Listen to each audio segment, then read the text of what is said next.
All right, good morning. The Committee on Parole is called to order. Today is August 18th, 2025, Monday. The time is 9 a.m. My name is Cheryl Renatza, seated at DOC headquarters today. We are a 5-member parole panel today. So we have seated to my far left, Mr. Chucky Tillis. My immediate left is Mrs. Carolyn Stapleton. My immediate right is Mr. Danny Barra, and to his right is Mr. Pete Freeman. Would the staff here at DOC headquarters please introduce yourselves for the record? Sure. Parole. All right, and our first remote location this morning is at Union Parish Detention Center. Would y'all unmute your microphone, please?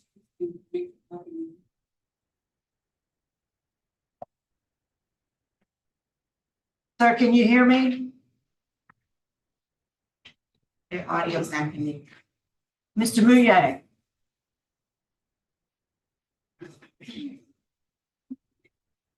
Can you hear me? It looks like they're trying to get it.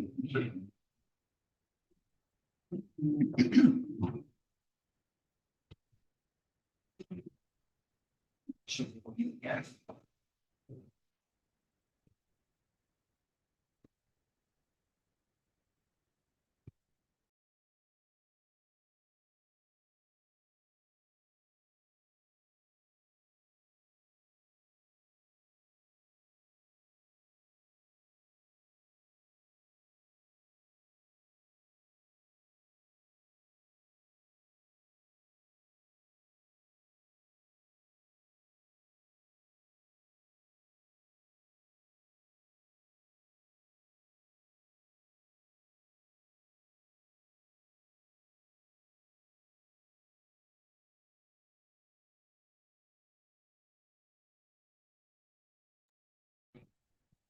All right, can you hear us?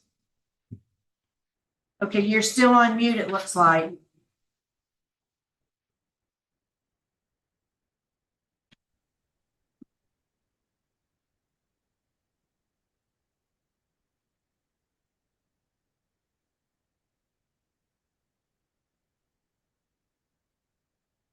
Still can't hear you.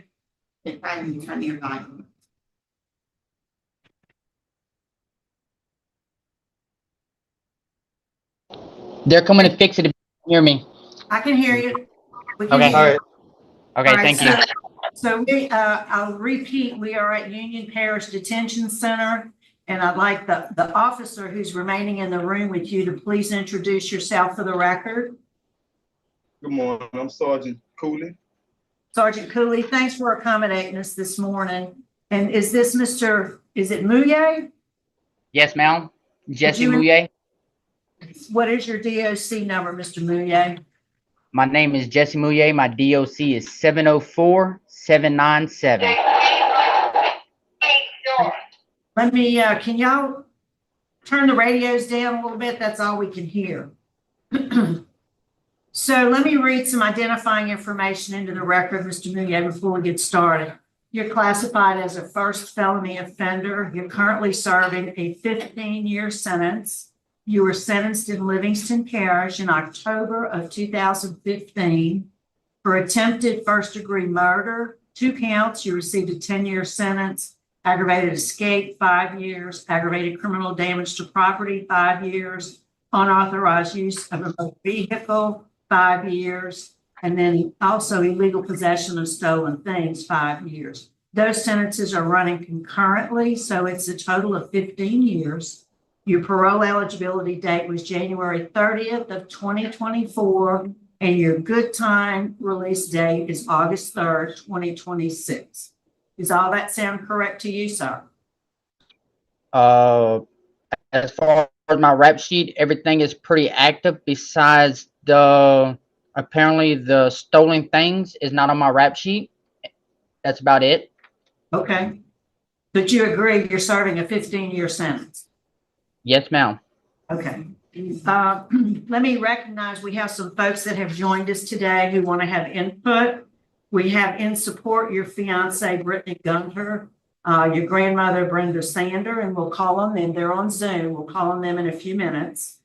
Here in opposition with us in Baton Rouge, we have the victim, Mr. Jeremy Pratt, on Zoom from the DA's office in the 21st Judicial District. We have Tamika White, Michelle Sparks, Alexis Taylor, and Tatlin Costa. And Ms. Taylor will be speaking at the appropriate time. First, Mr. Mouille, before we start our process, we want to get your statement. You know, why are you in jail? What did you do? And why do you think we ought to vote to let you out early?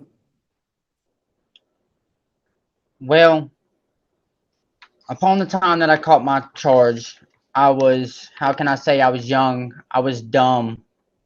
One of them just young teenagers that thought they knew it all. And over the time of being incarcerated, I have learned fortitude. I have not let the corruption of my mind tempt the foundation of my heart, nor have I've let the corruption of my heart get to my mind. I have felt weak. I was on drugs at times. I'm now sober. 4 years strong. I've realized that I do not want to die in prison, nor do I want this to be my home. And I'm internally sorry, and I don't think I could ever find the words to be able to say how sorry I am. I'm only able to show with the actions that I can prove to myself and to society to show them that I'm a better man, I'm a better father, I'm a better son, a better person in general within myself, that I found myself since I've been incarcerated. Okay, well, thank you. Let me ask Sergeant Cooley, is it? Do you know Mr. Mouille? Yeah, I have been around Mr. Mouille for about a year now. Okay, because he's been at your facility about a year. Is there anything you can tell us about Mr. Mouille?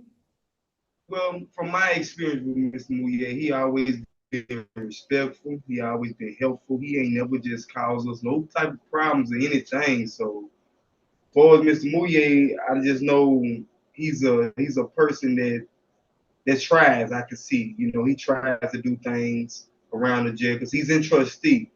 So anything we ask for, he got respect. He showed respect towards us and everything. So as far as I can say about Mr. Mouille, he shows a lot of respect. He's a very nice person. As the year I've been knowing. Has he had any write-ups in that year? No, ma'am. Okay. Well, thank you. We appreciate your input. We're going to go ahead and hear from the folks who are here in Yes, ma'am. support. Mr. Mouille, we would like to hear first from Brittany Gunner.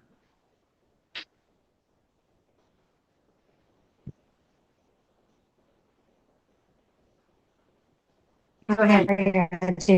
Today.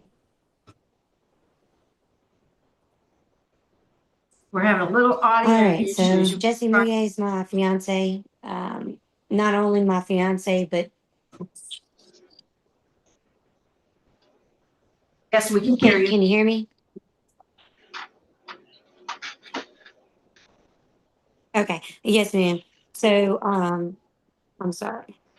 Not only is he my fiance, he's been my best friend for years.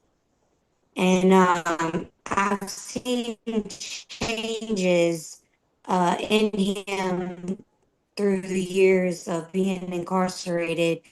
And I believe that he's grown out of the ways and stuff, and he deserves a chance to be able to be out and start new, start fresh again, and get his life, back up and going.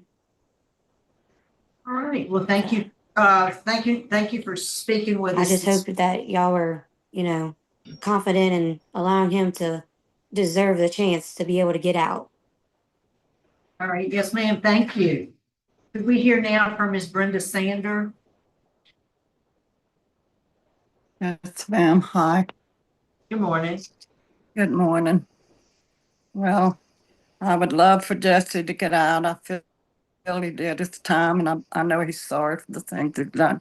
Jesse's had a hard life. I'm not no excuse, but he has extra hard life.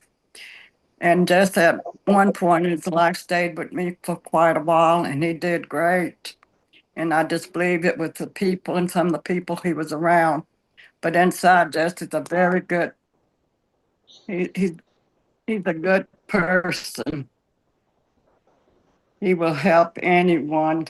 And I believe he's going to do good when he gets out. I really, really do believe that. And I have breast cancer, and I would like to.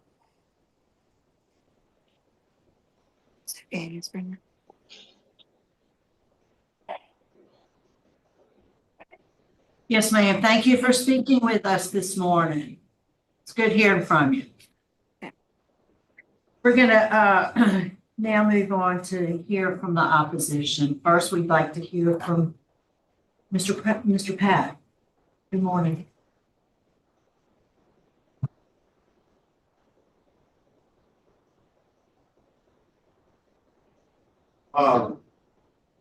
I don't think he should be out. I think he's a dangerous person.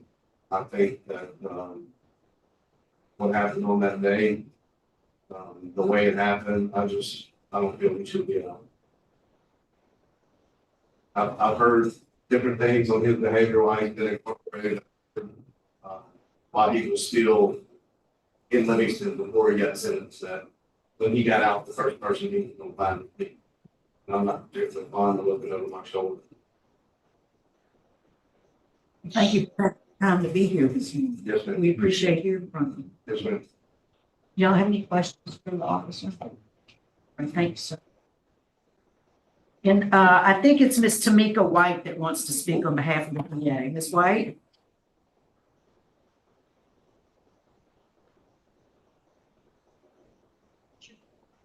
Good morning. Good morning. Okay, I wanted to make sure everyone can hear me. I just want to say that on behalf of the state that we support Officer Pat and the other officers that were involved in this situation. It was very severe. Not only did it put the officers' lives in danger, it put many civilians' lives in danger. Even after the accident, he began to flee, and I understand how he's saying that things have changed in his life. And yes, everyone does deserve a chance, but I'm not sure he realizes the severity of the incident that occurred. And I would hate to be Officer Pat and feel like I have to watch over my shoulders. Great. Thank you. And that's it on behalf of the state. We appreciate hearing from you this morning. Thank you so much. All right, Mr. Mouille, your case was assigned to Mr. Freeman. Would you answer his questions? Okay, Mr. How many years have you served on this sentence?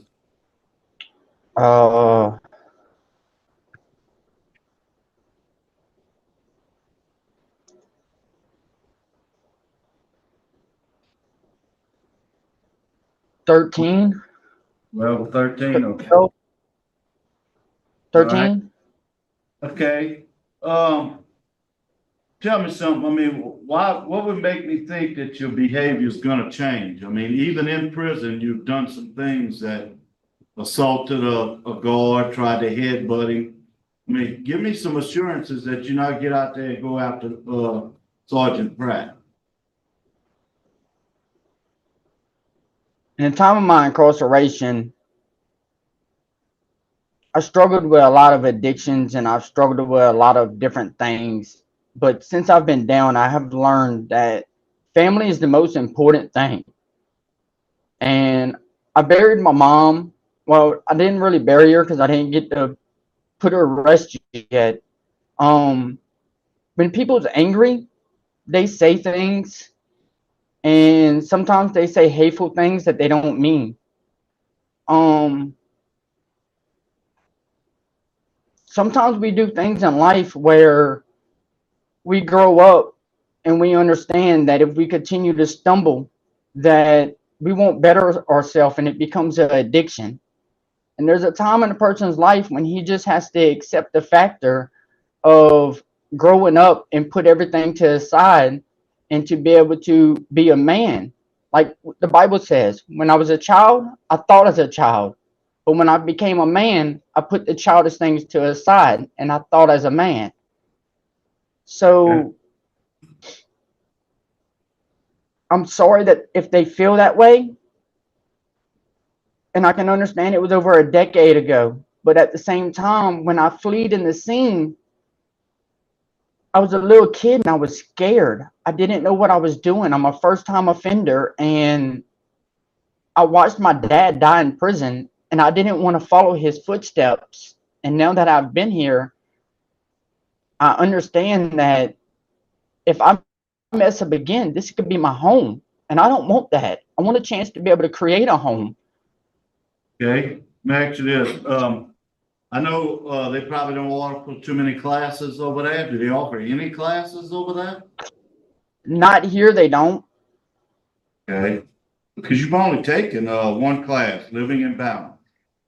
You tried management, but you were removed for excessive absences. Is that the only class you took? No, sir. I got all my things right here. Right. Maybe Okay. The only class you got that's giving you credit. the only one that takes credit, but I took the other ones just to take them for a learning experience. So I have a certificate of living in a balance from Dixon Correction. I have a baptism certificate. I have the company you keep certificate. I have a completion of substance abuse education. I have a PRIDE, which is called Prisoner Rehabilitation Through Integrity Discipline of Education. Right, we got that. I got all those certificates. You don't have to read each one of them out. I have those. I was just talking about classes that give you credit. Okay. Yes, sir. And you know, last but not least, I'm going to note that there was a lot of law enforcement opposition. About 1,740 days of good time. I've never seen that in my life. Your last write-up was 5/14/22. You've gotten 43 write-ups. Like I said, I talked about the other one, but I have no further questions. And we still have mandatory courses left for him to have to take. Any other questions? I've got a question. Tamika, I've got a question if you can help me out here. Yes, ma'am. Carol, we know each other from way back. Yes, ma'am. This is about what brought them to the house that night, which was a domestic violence situation. And if when he does get out, because he's got a good time date, the victim, and I'm not going to mention her name or anything like that, will she know that she can file for a protective order against him? Because there were other people involved that's going to be frightened of him. I heard the deputy and everything, but there was a reason they were called at that house that night that involved bodily harm, domestic violence and strangulation. And, so the victims that were there get a protective order against him. Yes, ma'am. We're, if we're notified that he's being released, we're going to reach out to them to see that they, follow the steps in order to do that. Yeah, because he's got a good time date for things, well in a year. So that's what 2026. So just 1 year from now, he's got a good time date. Just wanted to make sure. I'm sure they're still fighting also. Thank you, Tamika. You're welcome. Any other questions? All right, I don't see any other questions. Mr. Mouille, I think we're ready to vote. Mr. Freeman will be voting. Okay, Mr. Mouille, I'm gonna tell you, you talked good today. You made good sense, but hopefully you'll start making some good decisions. With your disciplinary action and the serious nature of the incident offense, my vote today would be to deny. He still needs his pre-release program also.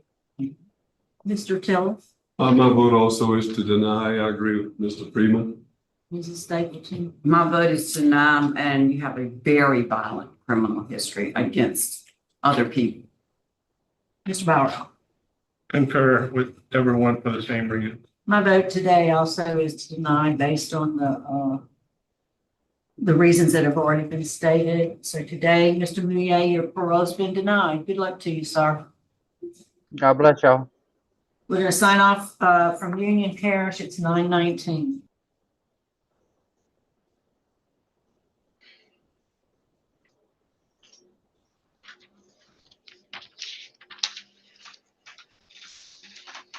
Got done with everything?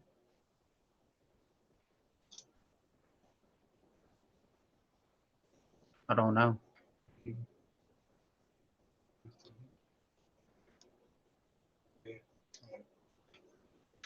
Everything done? I think they're signed off. Yeah, they trying to sign up too as well. So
You.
All right, good morning.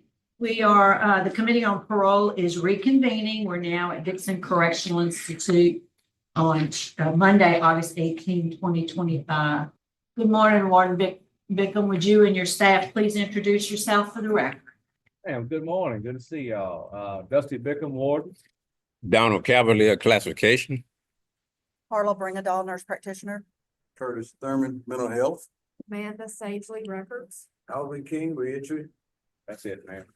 All right, thank you for accommodating us this morning. And we have Mr. Patterson is our case at DCI this morning. Good morning, Mr. Patterson. Would you introduce yourself to the panel? Tell us your name and DOC number. Ben Patterson, DOC is 84617. And you have counsel there with you this morning. Counsel, would you introduce yourself? Good morning, committee. Adrienne Hutchinson, attorney to the Louisiana Parole Project, here on behalf of Mr. Ben Patterson. Right, good morning. We also have in support Mr. Kerry Myers with the Parole Project. We'll hear from him also shortly. We have some folks here with us in Baton Rouge who are here in opposition, who want to speak, and we'll call on them at the appropriate time. We have Jennifer Solomon, Sidonia Solomon, and Drusilla Arnold. And we'll call on them at the appropriate time. First, Mr. Patterson, let me read some identifying information.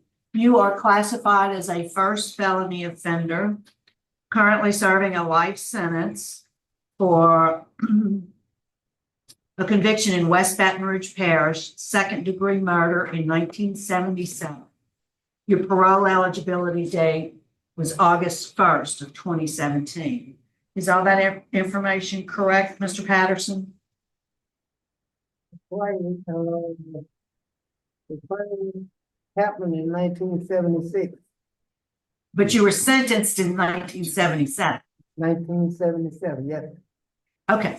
All right. So tell us about it, Mr. Patterson. You know, what happened? You know, why are you in prison and why should we vote to release you early? Crime happened with my girlfriend. At the time, her daddy come, I was at her house the night that it happened. Her daddy come, he tapped me on the shoulder because I was asleep and I was holding my son. He had told me to get, say go over to the saloon, get Netta, tell her to come home and look after her baby. I said, yes, sir. Put the son down in the little playpen, walked over there and I tapped Netta on the shoulder. I said, your daddy said, come home, look after the baby. I left out before work. I went back to her house, picked my son back up. He come through the door, got in front of me, went on this little bath water thing that cleaned him up and everything. I didn't say much or nothing to her, but that happened. And when she cleaned him up, she went upstairs with him, put him in, laid him in the bed, took him about. I went upstairs, but I had sauce, white sauce, a knife in my hand. I went up there to ask her, come downstairs, cut me a piece of her mother's sweet potato pie. Boy, she blowed up on me. Like I say, from that point, that's when it really happened. All right.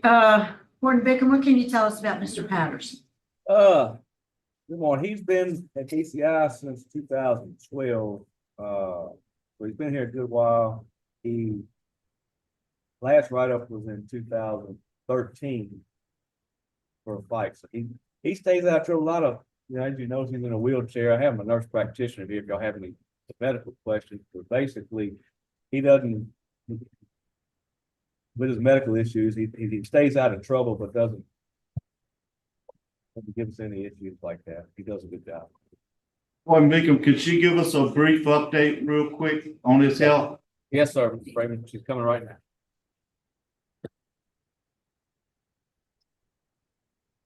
Morning. Mr. Ben's got multiple medical problems. I assume he was transferred here due to his kidney failure and he's on dialysis. He also has some heart conditions. He's had heart attacks in the past. He has some heart irregularity in the rhythm. He's on blood thinners. He's got liver failure as well. He's just got a lot of chronic medical problems that are not going to get any better. Thank you, ma'am. And is he ever able to get out of the wheelchair? Is he mobile at all? He walks a little bit, but I think it's mostly weakness that keeps him in the wheelchair most of the time. Okay, well, thank you for being there. We're gonna move and hear from Mr. Myers. Could we hear from you, please? Yeah. Good morning, Kerry Myers with Louisiana Parole Project. We're here to let the board know that we supported Mr. Patterson as an Act 280 lifer. We supported him at his last hearing. His health has continued to decline. Since then, want to let the board know we, along with Ms. Hutchinson, we've been working with the institution to find him, should the board grant him parole, find him placement in a nursing facility. His medical conditions are beyond our capacity to manage, but we would, if he is granted and is placed in a nursing home, we will follow up to make sure he's getting the care that he needs. Okay, thank you. Ms. Hutchinson, I'd like to hear from you. Thank you, board. Mr. Ben comes before the committee today, remorseful and taking responsibility for the harm he's caused. He understands that he should have walked away and not let his emotions and anger get the better of him. He is abundantly aware that it was solely his actions that caused Ms. Netta's death and the devastation to her family. At the time of his crime, his life sentence allowed him with parole eligibility after 40 years, which is how he is eligible for that today. I did want to give just kind of a brief background because in his 2019 hearing, it was largely denied because of his inability to, or him not having completed enough rehabilitative programming.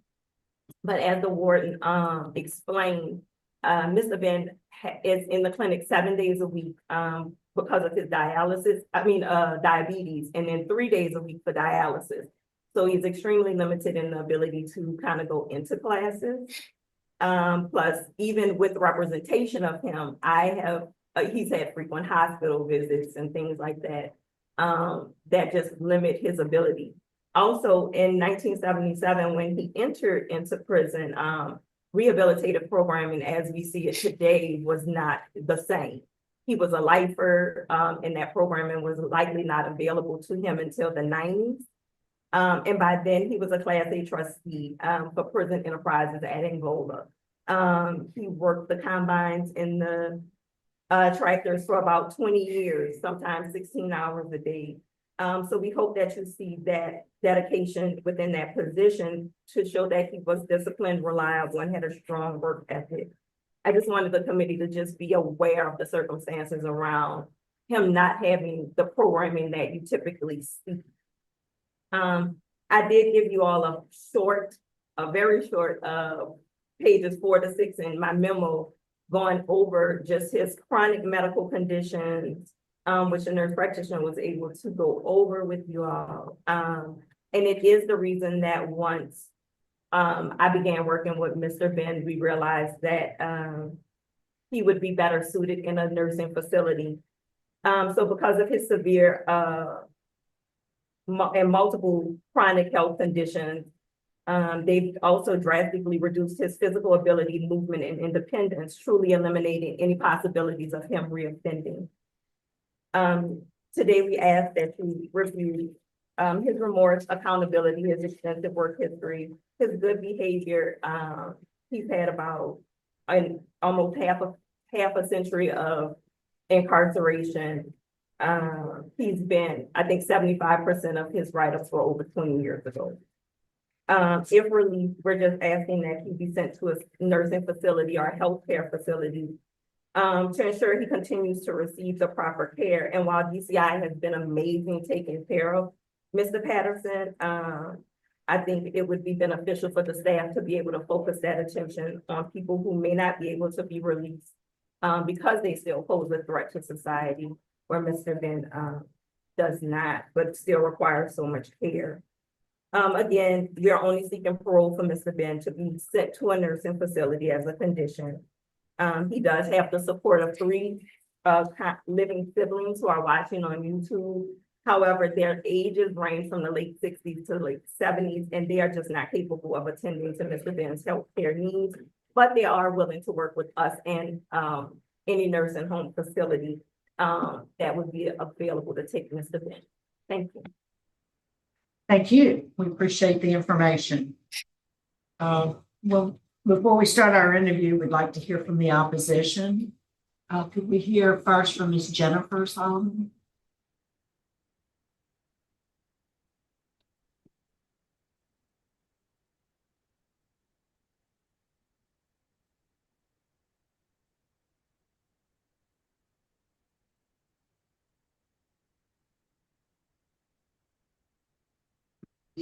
Good morning. I'm addressing you all because I'm saying you may have health condition, but I was there when it was happening. And the accounts of the event that he gave you all is not correct. My dad was not home that evening, but I was there and my mother was there. I had with Johnny, that was the baby. He was 10 months old. Ben literally was waiting outside the home when she came home. When she came home, she didn't even realize he had came in the house right then. She went upstairs to get ready for bed. When she got ready for bed, he literally went to our kitchen and got a knife and went upstairs.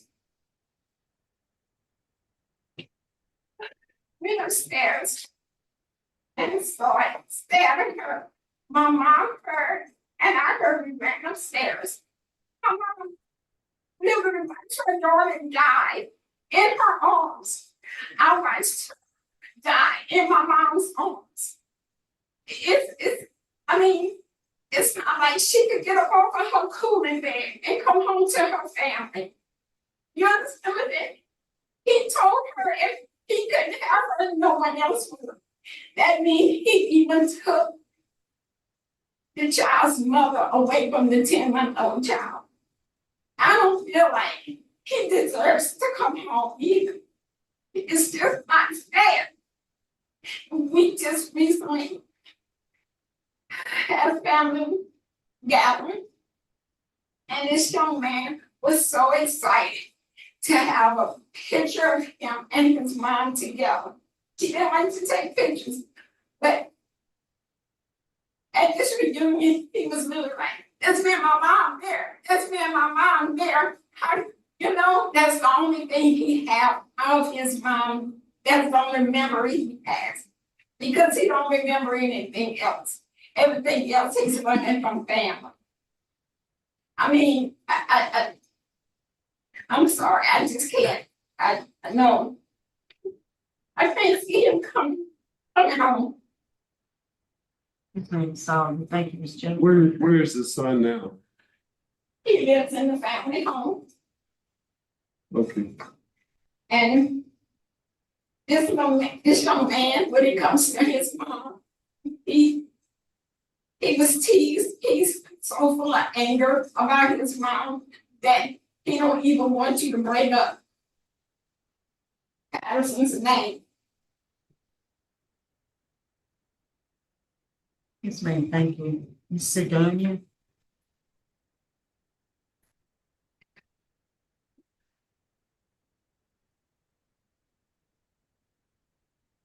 You want to speak, Ms. Sidonia? Milligan. You got Ms. Drusilla?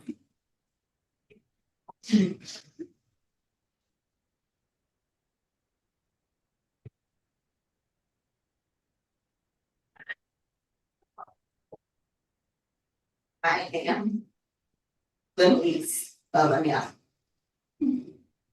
She's my mom's sister, and she was like a mother to me. She worked at a daycare. I went to that daycare. Because of what happened to her, her son and I and he were lost. He have nightmares.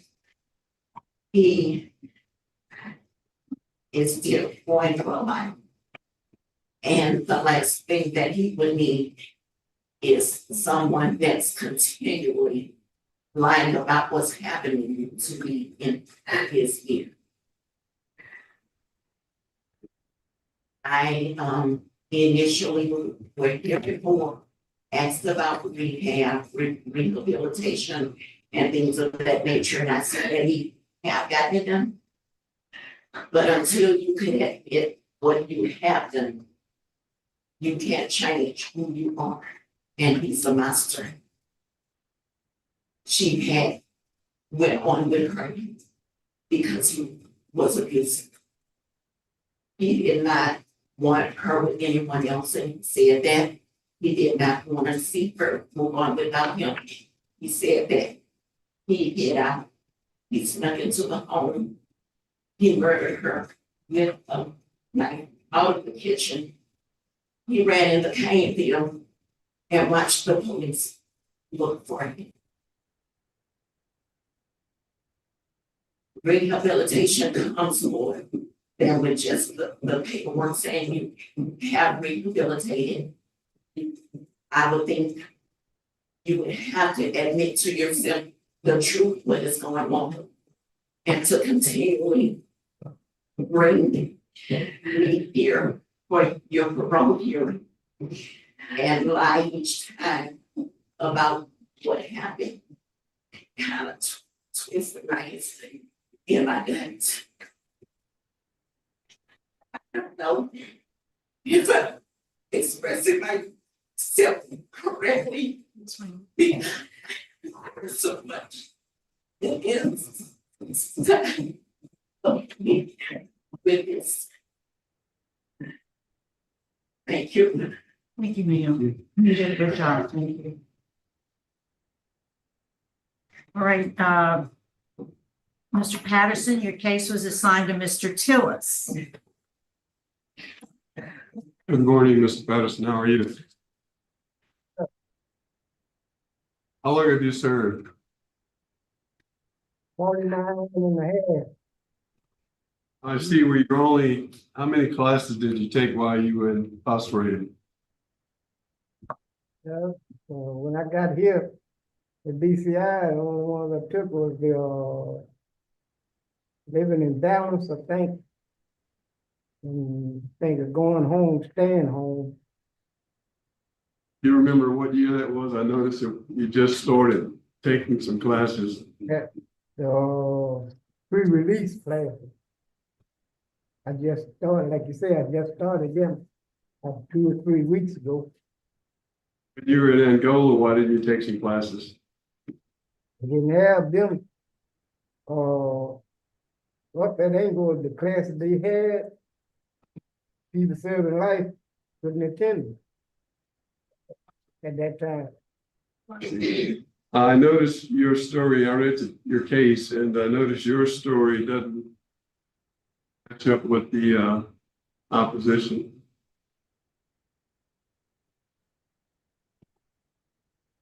Yeah.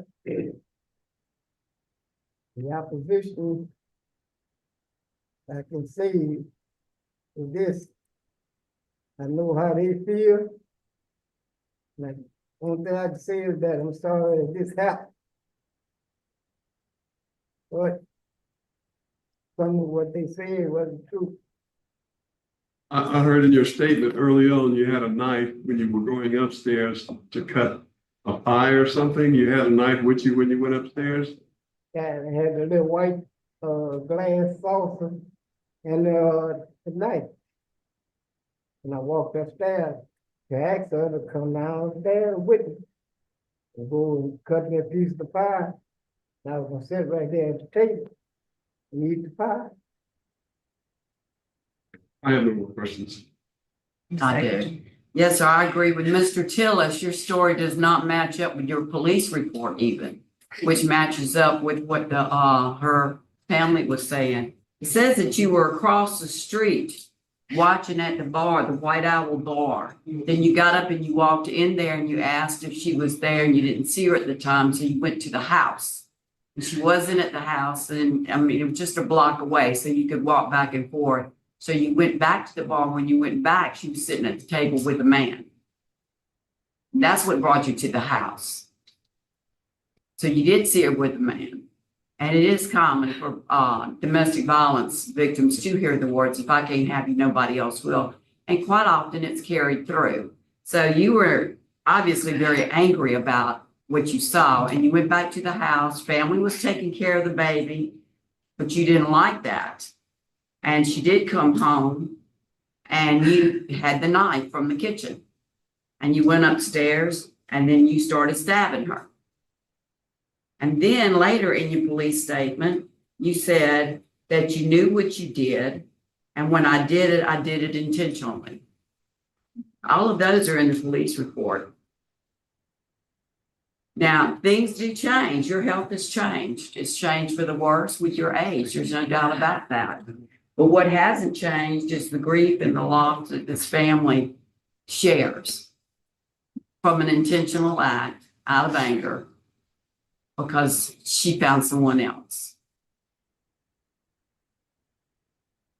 Do you have anything to say about that? With the police report saying, I mean, this was your words back then, your statement. I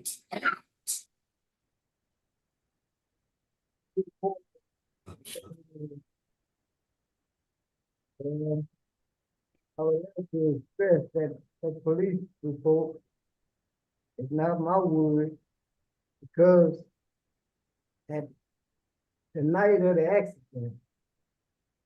Wasn't an accident. Yeah, well, the night of the crime. Crime. I was at Netta's house from about 7 o'clock that evening up until her daddy come and tapped me on the shoulder because I was asleep in his chair and the baby was asleep right here in my left arm. He asked me to go over to the saloon to get There's Netta. not, I tell you what, I've already said what I have to say. There's nothing in the police report about that, which is your statement. So I don't have any further questions. Any questions? All right. Okay, I don't see any other questions, so, Mr. Patterson, I think we are prepared to vote. Mr. Tillis? My vote is gonna be to deny.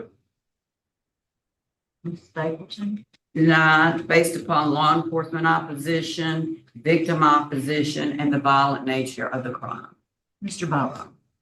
I vote to deny. The offender still hasn't accepted full responsibility for what he did. Mr. Freeman? I would have voted to grant with no contact with the victims or West Baton Rouge Parish.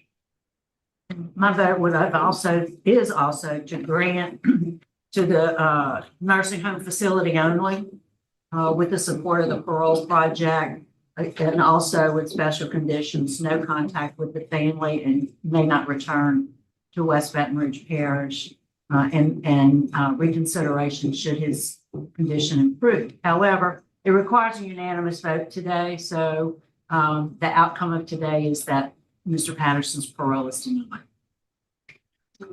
Thank you, Warden. We're going to sign off at 9:54. Thank you. Have a blessed day.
Good morning. The Committee on Parole is reconvening. We're now in MAMOU at the Police Department.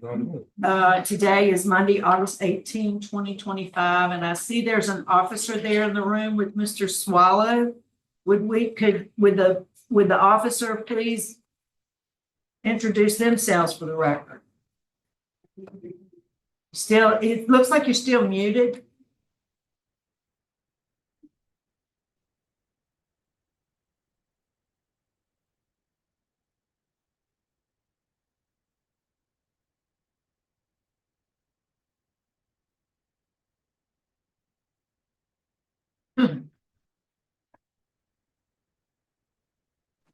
All right.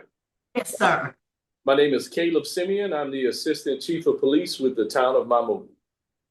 All right. Thanks so much for accommodating us this morning. Yes, ma'am. Mr. Soileau, would you introduce yourself? Tell us your name and DOC number. I don't know my DOC number, Ray Soileau. I don't know, I never remember it. Okay, well, what's the last four digits of your social? 3576. And were you born in 1964? Yes, ma'am. Okay, so your DOC number then is 711359. Yes, ma'am. Thank you. Okay, you're welcome. So let me read some identifying information into the record, sir. You're currently serving a 14-year sentence. You were sentenced in Evangeline Parish in 2021 for resisting police. Looks like 3 counts of resisting police. You had a 2016 conviction for second-degree battery. You were on probation, and that was revoked in May of 2021. You do have a parole eligibility date, which is this year later on November 13th, 2025. And you have a mandatory release date. That's your good time date, January 27, 2027. Does all that sound correct? Yes, ma'am. So I want to recognize that we also have some, you have some support. You have your mother, Miss Jesse Mouille, and your brother, Roy, who are going to be speaking on your behalf. First, Mr. Soileau, would you tell us why are you in jail and why do you think we should vote for an early release today? Why do you think you're a good candidate for that? I'm trying to go home to take care of my mother because she's by herself right now. And I won't get in trouble no more. I've learned my lesson and to obey my mother and to obey the laws of the system. All right. Chief Simeon, can you tell us something about Mr. Soileau? Yes, ma'am. I've been knowing Mr. Soileau for about 24 years. MAMOU is a small town. I worked in law enforcement on and off for 27 years. And we hadn't had any trouble while I was working in law enforcement with Ray. Ray has been incarcerated at the MAMOU Police Department for the last 4 years. And since then, in the last 2.5 years since I've been back, Ray attends church faithfully. He's just all around good guy. All right, good to hear. Thank you, sir. Yes, ma'am. Could we hear from Roy Soileau? Now, he is, I believe, the victim in this case. Mr. Roy, you want to speak to us now? Yeah.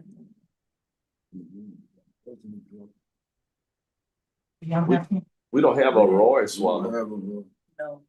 Wait, let me see. Is he on Zoom?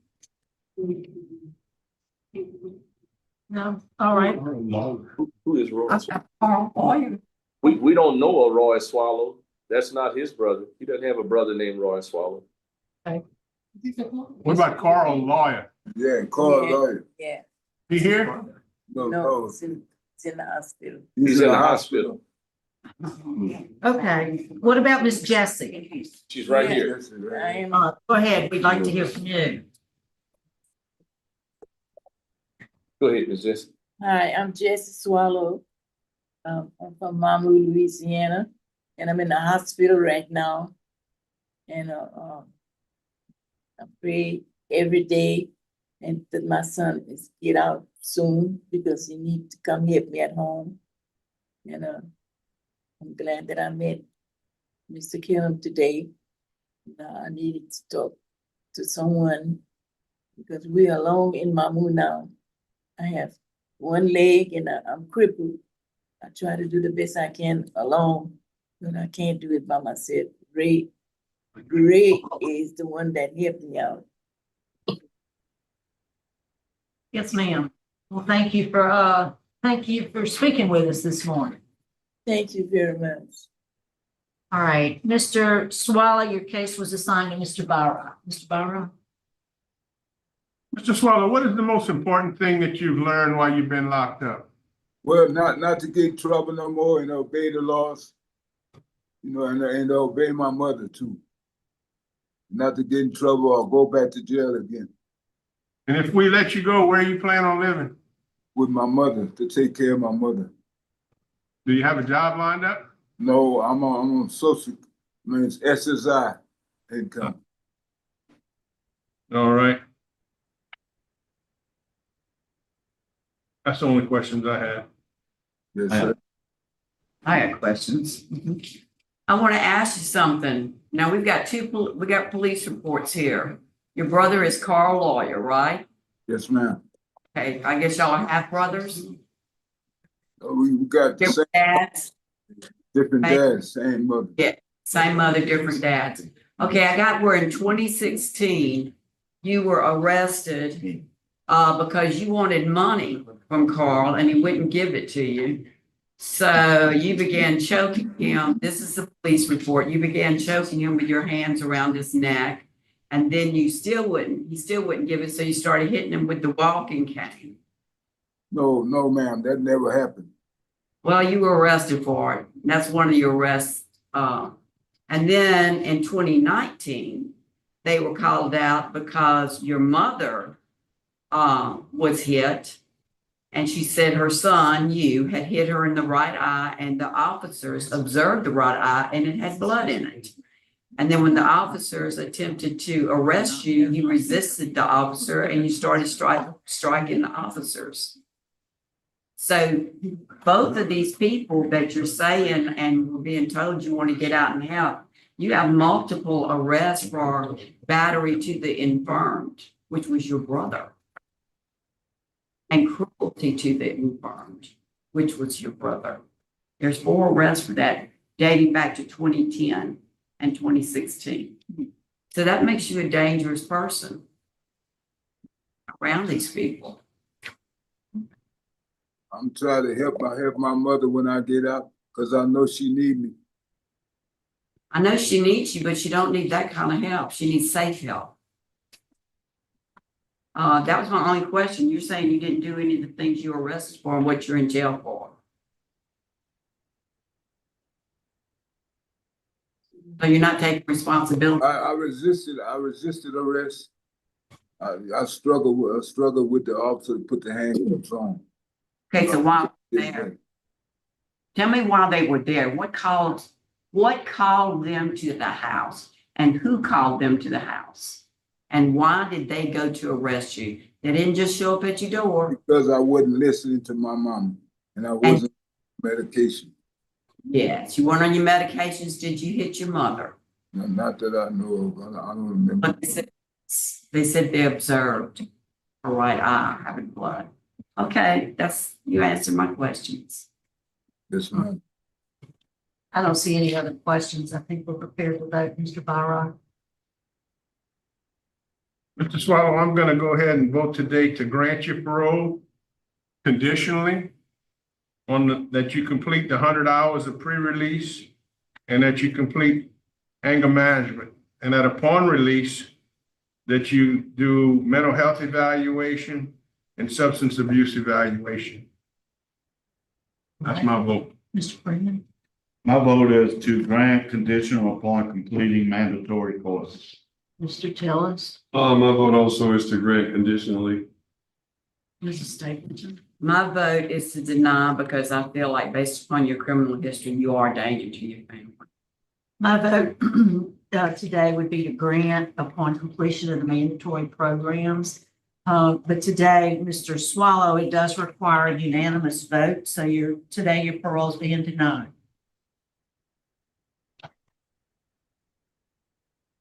Chief, that completes our business with the MAMOU Police Department. So we're going to sign off at 10:09. Hello?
Good morning.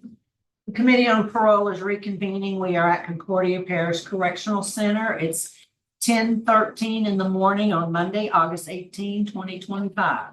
And we have Mr. Ronald Matthews before us. Mr. Matthews, good morning. Good morning. Do you have anybody in the room with you? Yes, ma'am. Good morning. Would you introduce yourself, ma'am? Hey, good morning. Melanie Book. I work with Concordia Parish Correctional Facility. I'm the DOC transition specialist here. Okay, good. Well, thanks for being there today and helping us out. We appreciate it.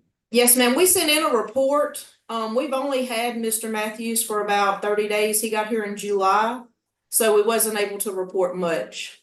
Okay, well, we appreciate any information is helpful. Thank you. Mr. Matthews, what's your DOC number? That would be 608054. Right, yes, sir. Let me acknowledge we have some folks who are here. I think you can see them on Zoom. I believe they're all together. Ronald Matthews and Claudette Matthews, both who want to speak on your behalf. We also have representatives from the District Attorney's Office in the 21st Judicial District who will be offering some comments shortly. We'll call on them. First, let me just read some identifying information, Mr. Matthews, into the record. Mr. Matthews, you're classified as a third felony offender. You're currently serving a 5-year sentence. You have sentencing in Tangipahoa Parish in August of 2023, aggravated battery, possession of methamphetamines, and aggravated flight from an officer. All those are running concurrently, so it's a total of 5 years. Your parole eligibility date was October 9th, 2025, and your mandatory release date is October 12th, 2026. That's your good time date. All that sound right? Yes, ma'am. You hesitated a minute. Was there something that was not accurate? It's some kind of mishaps in my calculations. Okay, but you're working through that with DOC or somebody? Yes, ma'am. Okay. Yes. But what I have is on your master prison record at this time. Yes, ma'am. Okay. So I'm glad you're working through that. So before we get started hearing from your family, we want to hear from you. You tell us what landed you in jail and why do you think you're a good candidate for early relief? First off, I would like to say I appreciate the parole board for giving me this opportunity to explain myself. I was convicted of aggravated flight from an officer, possession of methamphetamine, and aggravated battery, second-degree battery. I feel to believe and know that I'm a great candidate to be granted parole today because I've totally changed mentally and physically. I no longer possess. I no longer view things the way I used to view things. You know, I've learned to mature, take responsibility, and not just take responsibility, but not put myself in positions where I jeopardize, you know, my freedom or my life. All right. All right. Well, we'll be asking you some questions in a few minutes. We'd like to hear from your family first. Could we hear first from your daughter, Ronilla? I'm sorry would you introduce yourself? I'm sorry if I've mispronounced your name. Hi, could you hear me? Yes. It's Renaya. Ronald. Okay. Yes, ma'am. What do you want us to know about your father?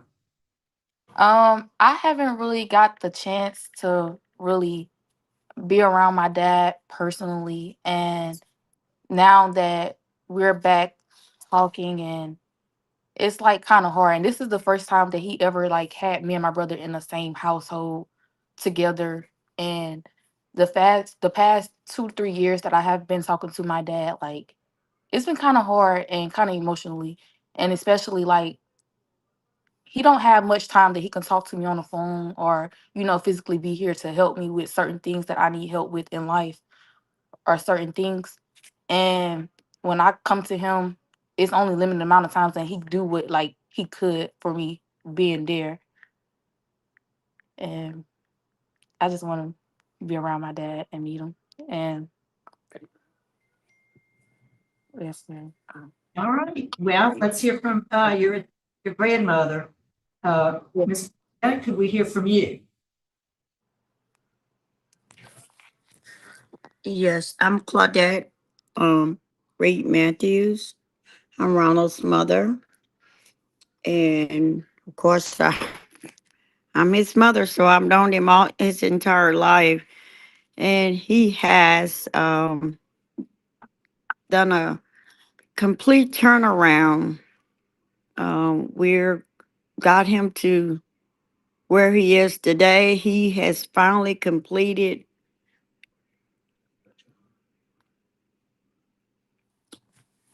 the substance abuse program that ultimately kept leading him down that path, making the wrong decisions and choices in life. So, with that being said,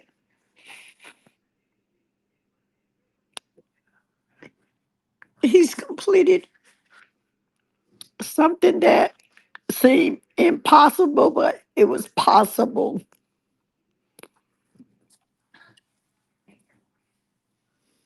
And when we talk, he's always positive, you know, what he's gonna do because he's got a lot of talent.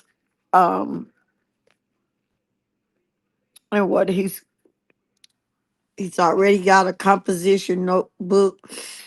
I think he told me he's compiled about 3 composition notebooks, compiled what, you know, his goals, what he's putting into, was going to put into action. And it's like he no longer desire, like he told me, he's just having his 2 children around in the same household now is worth more than anything to anybody that could offer him, you know, out there in the world. And that, you know, he wasn't weird up like that. And he's apologized to me for even associating with, you know, people, you know, and going against me and his father. Ultimately, it was a family member that put Ronald on drugs when he was 14 years of age. And I didn't even know what was wrong with him. Had no clue, clueless. Just thought maybe he was just teenage, acting out. Never knew he had a substance abuse problem until 2020.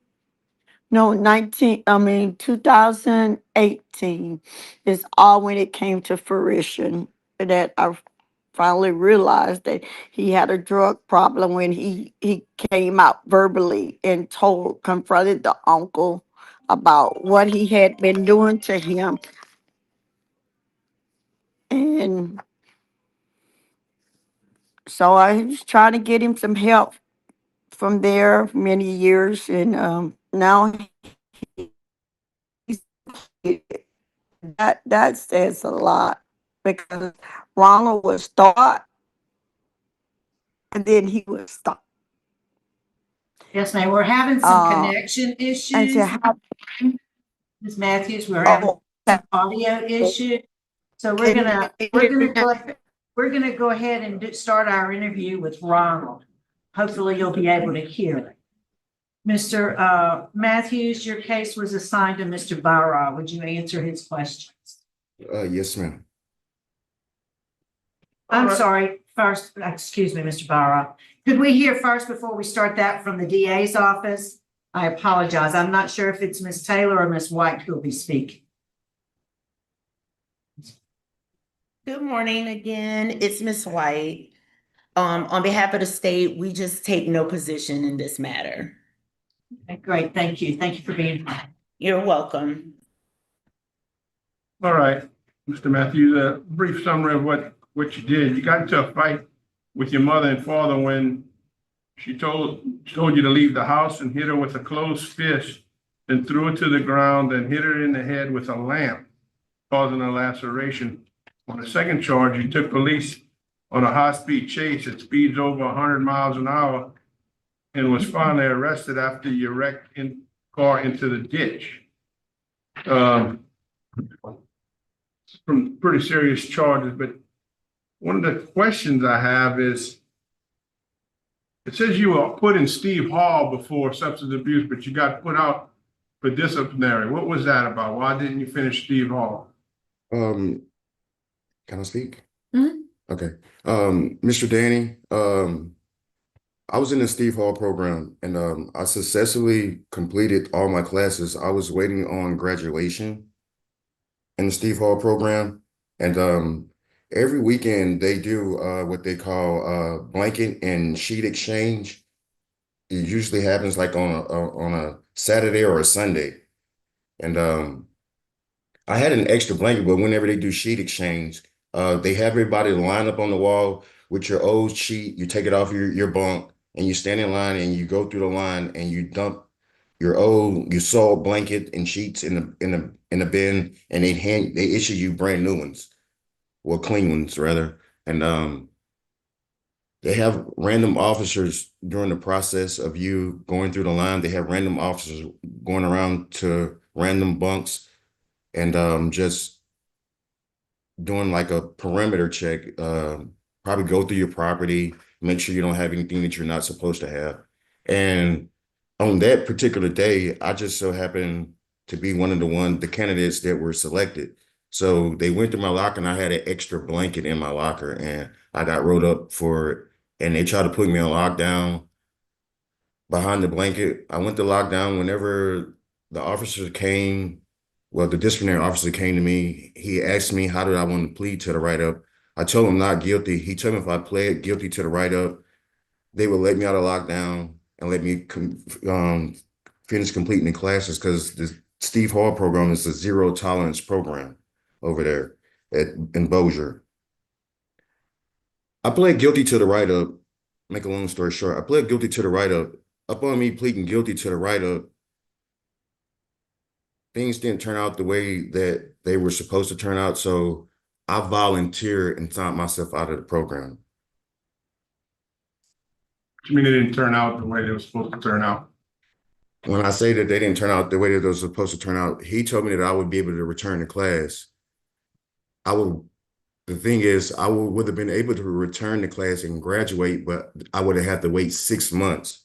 And I was like, why would I sit here and I've been through all this, that did everything that was required of me, and I would still have to sit here another 6 months and go through the same rules and regulations, strenuous, strict rules and regulations of getting up every morning, sitting in a dorm, doing nothing productive, because I'm not going to class because I'm complete with class. But I would still have to follow all the rules and regulations. I just said, I want to sign myself out. So I signed myself out. In my mind frame, I was like, well, I can try to get transferred to another facility and get my good time that way. But it never happened really that way. And so. Do you think you made a good decision or a bad decision by signing yourself out?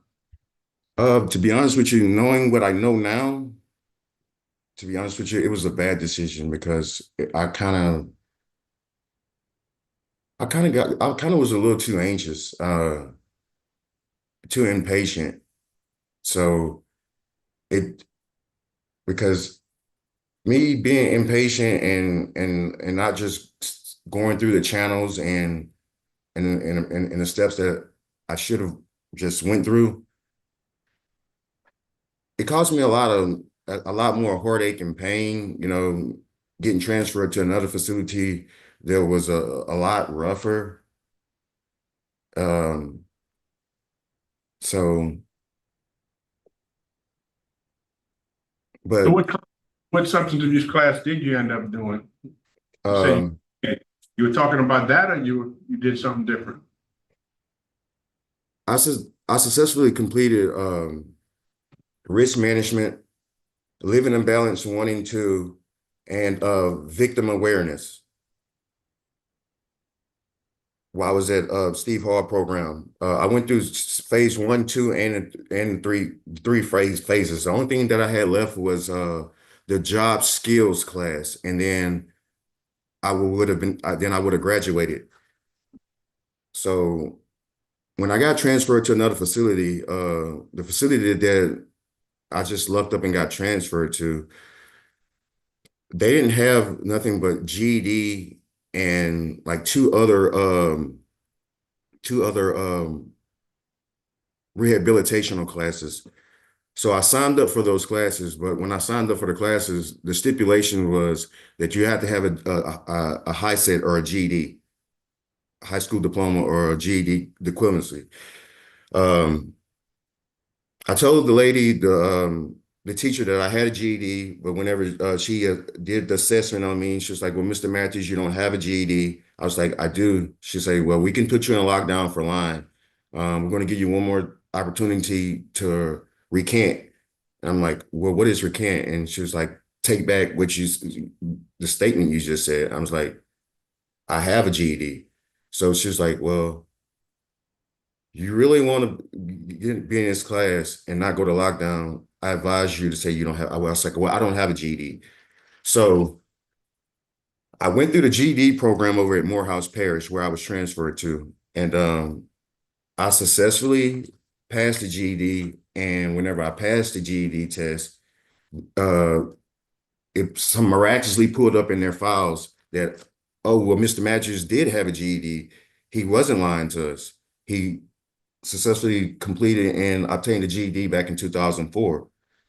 So she allowed me to get into her other classes, and which was the digital literacy computer class. I successfully completed levels 1, 2, and 3, and I have my master's certification in digital literacy. And also, I have my certificate for the job skills class that I was supposed to obtain and graduate the Steve Hall program with. After that, I've been a tutor over in Morehouse Parish. I was a tutor, the teacher's tutor in Morehouse Parish. I used to help with the GED, help tutor other inmates who are trying to get their GED. And also I was a trustee over there as well. I was assistant cook. All right, what about your 100-hour pre-release? I've wrote several letters. I wrote several letters. When I say several, I know it's got to be like 4 or 5, but I started January 13th. Well, it's maybe a little like around October 2024, reaching out to the Louisiana Department of Public Safety and Correction, letting them know that this what I'm showing here is an ARP that I filed back in January 13th of 2025, letting them know that I've successfully completed all the classes that the facility that I was at, which was Morehouse Parish work release, had to offer. And I was trying to continuously advance myself in my rehabilitation. But it was never acknowledged. And I just continuously wrote and pestered staff at Morehouse Parish, and the warden, he's like, you aggravate me every day. Every week I see you, you aggravate me, but I like you. He said, you're consistent. You're determined. I said, because it's my life at stake. I say, it's my kids and my mom who really look up to me, expect more of me. And I really truly feel and believe and know that I've let myself down and have let them down. And I'm really ready to show them and the world and prove to myself, first and foremost, that I am a changed individual. And I really truly feel and believe and know that I really feel that I deserve another chance. All right. For the record, you got a good time date of October 12th, 26, which is not that far away. You also have a little law enforcement opposition from the judge, the DA, and the attorney general. But that's all the questions I have. Are you enrolled, what are you enrolled in now? As of right now, I'm not enrolled in anything. I've been talking with Miss Book, and she has everything already lined up for me. But she was like, well, Ronald, we just need to focus on your parole hearing. She said, because even though you don't have much, you haven't been here that long, but what you do have, you have been showing where you've been productive and you've been staying out of trouble. Very good. Well, let's hear from Ms. Book. What can you tell us? We do have, Ms. Book, we do have the institutional progress report that you submitted. Is there anything else you want to add? Yes, ma'am. He's actually in our faith-based dorm. We have a Muslim dorm, and he participates in that. He actually just got here in July. We had already started we do a quarter system. So our next quarter system for classes will be October. And we're looking at him to put him in classes if he's still here then. Do you have the 100-hour class? No, ma'am. We don't have reentry. Okay. All right. Any other questions?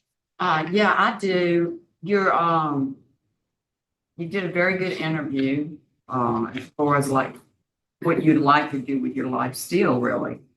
But your past is riddled with domestic abuse battery and violation of protective orders. Go back to even 2007, it starts, and 12 violation of protective order, domestic abuse battery. And then it said here that you had 5 counts of violation of protective orders. 2019 domestic violence battery. Then in 2018, it says that you held your family hostage at gunpoint, and a SWAT team had to come and rescue them, and you were brought to North Oaks Hospital. Another domestic violence situation. And then, you keep getting out, because in 2021, then we have the situation where your mother gets hurt and it's aggravated battery there. Do you think yourself that you have a very violent past? Concern Mrs. Carolyn, is that your name? Yes, that's fine. I apologize. Thank you so much. Miss Carolyn, what you just what am I trying to say? Some of what you have in front of you, and my mother, she can speak on it because she's the person who it's pertaining to. Me and my dad was okay. Well, let's start with what I was convicted of first and foremost. The aggravated battery. But before I explain myself, Miss Carolyn, I want to inform you and the other people that are sitting, the other members that are sitting on the panel this morning, that I take full responsibility first and foremost, because in order to solve a problem, you first have to admit that there is a problem. Take initiative. Okay, so I take full responsibility. But for this charge, this aggravated battery charge pertaining to my mom getting hurt, I never hit my mom. I never hit my mom. I never hit my mom. Me and my dad were in we were in a verbal altercation, and my mom was trying to intervene between me and my dad. Something that I shouldn't have been doing from the go was arguing with my parent, my father. I was arguing with my father, and my mom tried to intervene. And upon her trying to intervene, my dad was trying to swing at me. I ducked, and he hit my mom and knocked my mom on the floor. And they charged me with the crime, and I was convicted of the crime.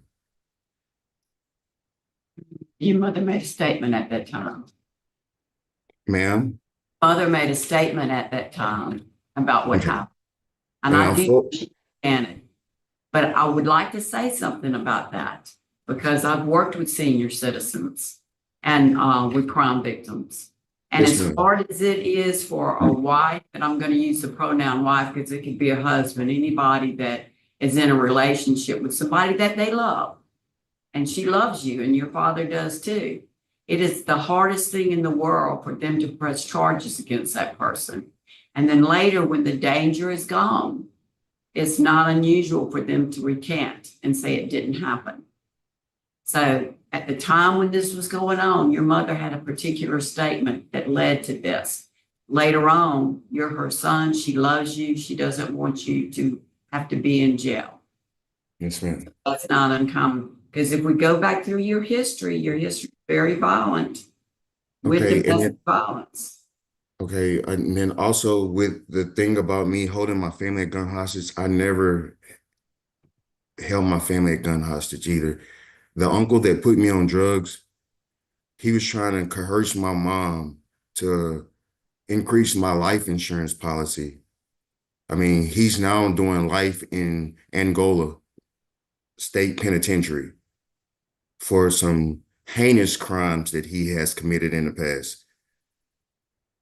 He's a mentally sick individual whom was trying to coerce my mom into increasing my life insurance policy.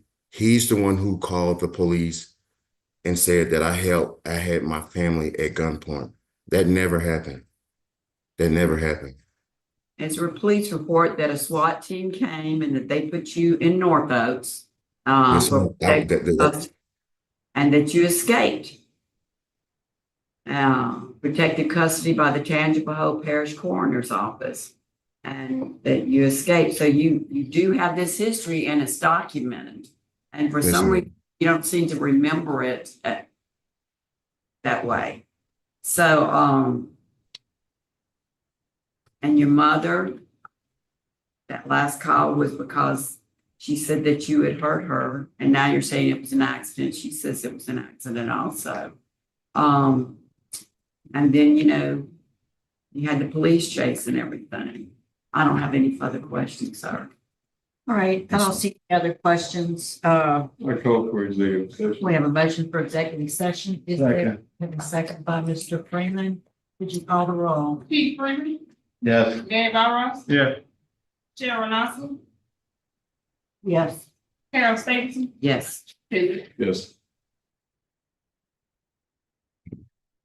What happened? Yeah. We'll be in executive session for a few moments to discuss confidential matters. Mr. Matthews will be right back. Stand by. Oh, yes, ma'am. What do you do? There you Hello. go.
All right, I'll move to return to regular session. I say. We have a second by Mr. Tillis. Without objection, we're back in regular session. It's 10:43.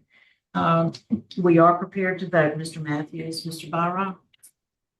Mr. Matthews, you did a very good interview today. I hope everything that you're saying is truthful now and that you straightened yourself out. I'm gonna vote today to grant your parole conditional on completion of the 100 hours pre-release.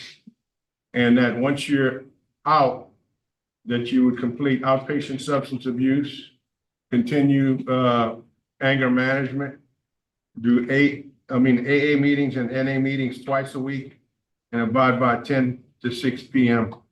curfew. Yes. Mr. Freeman? Also, I think your main problems with your drugs, and your uncle sure was not a good person to follow.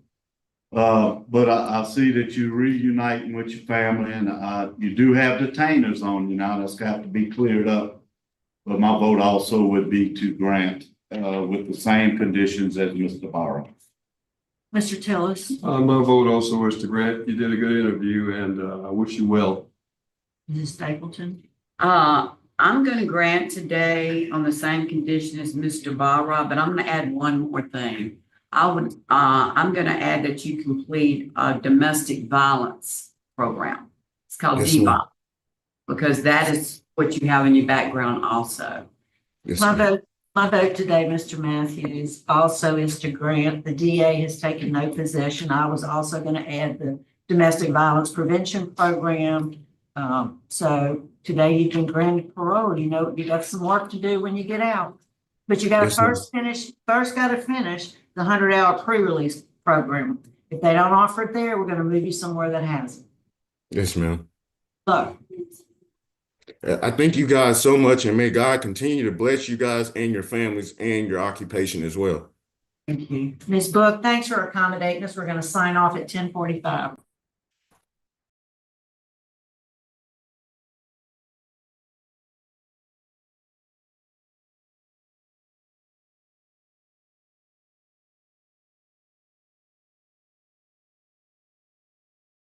Can you hear us? Take a picture. Take a picture.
All right, good morning. The Committee on Parole is reconvening at 10:48 a.m. We are now at Raymond LaBorde Correctional Center.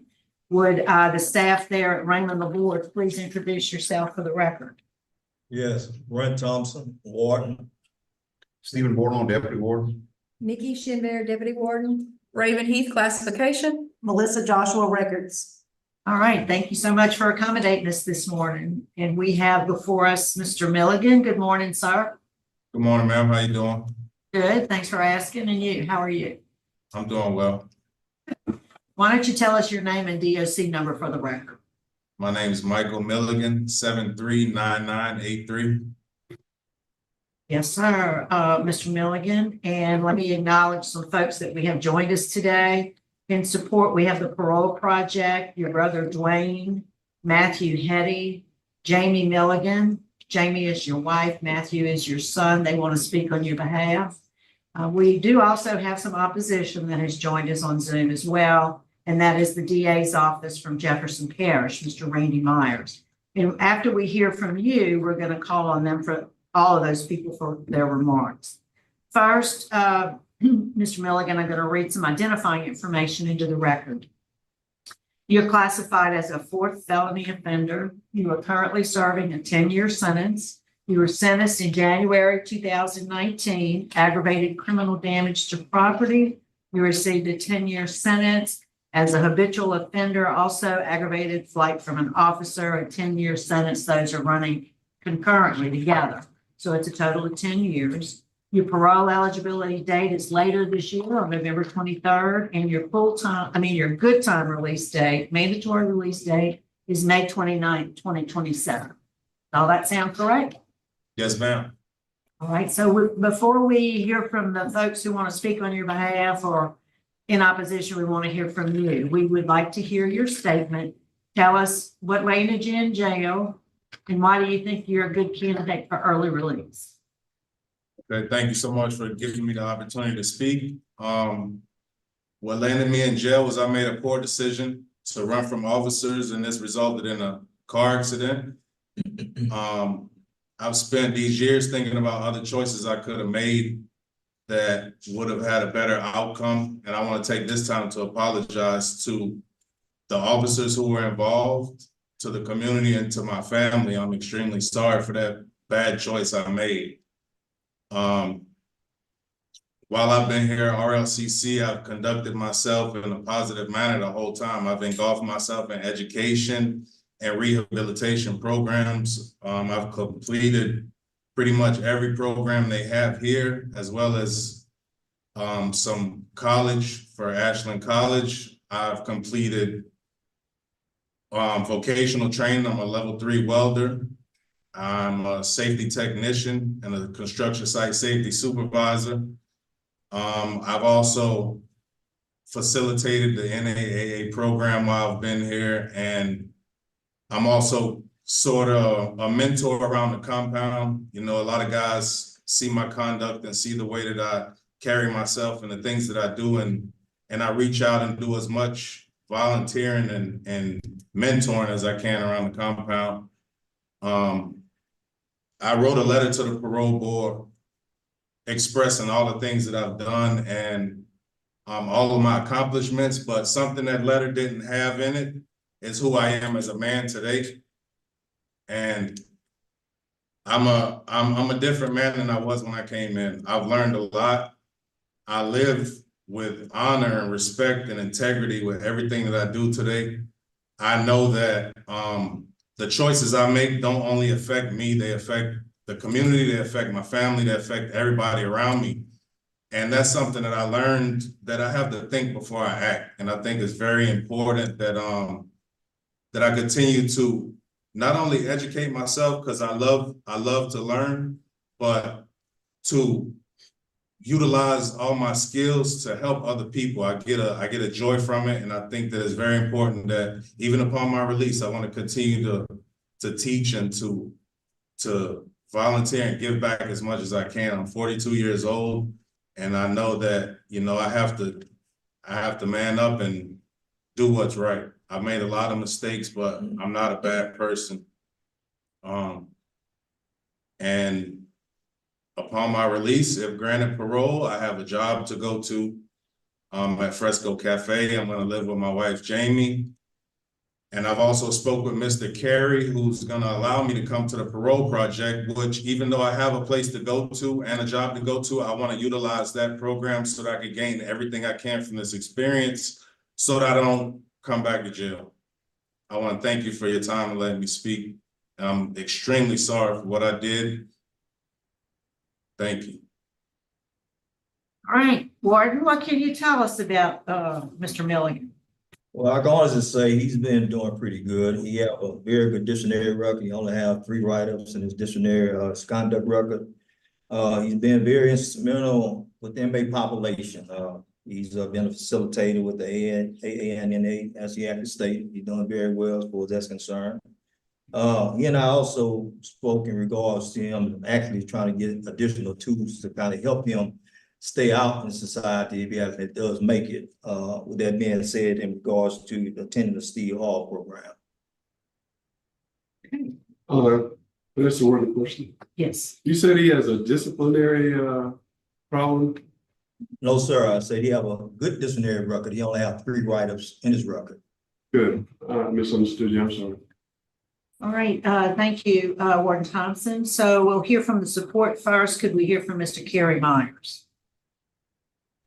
Yes, good morning, Kerry Myers with Louisiana Parole Project. And we're here for Michael Milligan today. Obviously, as Mr. Milligan has said, we've accepted him into our reentry program should the board grant us parole today. One of the reasons we've done that is simply his portfolio. Mr. Milligan has done nothing but work on himself since he entered prison, and it's quite extensive. But also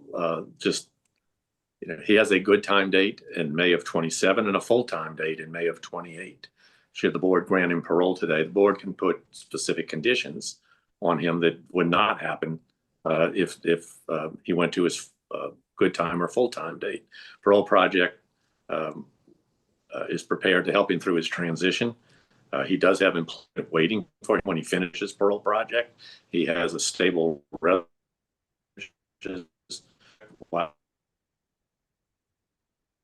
services initial. We will continue case management. He will be in Metairie. We have a case manager in the New Orleans area who will continue to follow up with him. Again, I think that Mr. Milligan that he served on this 10-year sentence has shown significant maturity and recognition of his issues. I'd ask this board to grant his parole today. All right, thank you. Thank you very much. We'd like to hear from Mrs. Milligan, Miss Jamie Milligan, please.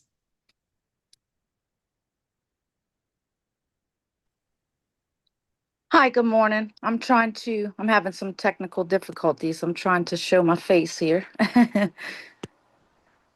All right, y'all, let's see. There we go. Okay. Yeah. Hi, good morning. How are you guys? Morning. Okay, my name is Jamie Tibbetts, and I'm the wife of Michael Milligan. Michael and I have been together since 2015. I have been supportive of him during his incarceration here. Since he's been incarcerated, I'm very proud of all the achievements that he's done. He has taken up a trade in welding, so we look forward to a future in that. I also am in recovery, so I have 5 years sober. Associated with the Alcoholics Anonymous community. I have a sponsor. Mike also has been working with the sponsor. His name is Zach. He wants to attend the meetings and also get a home group and, engulf himself in some positive things once he's released. As stated, he does have a job with me. I've been working at Fresco for 5 years. My boss is going to give him a shot in the kitchen, making $17 an hour to start. He has support of me as far as transportation, and I will definitely be holding him accountable for his parole hearings if granted parole today. All right, thank you much. Thank you, ma'am. Matthew Petty, please.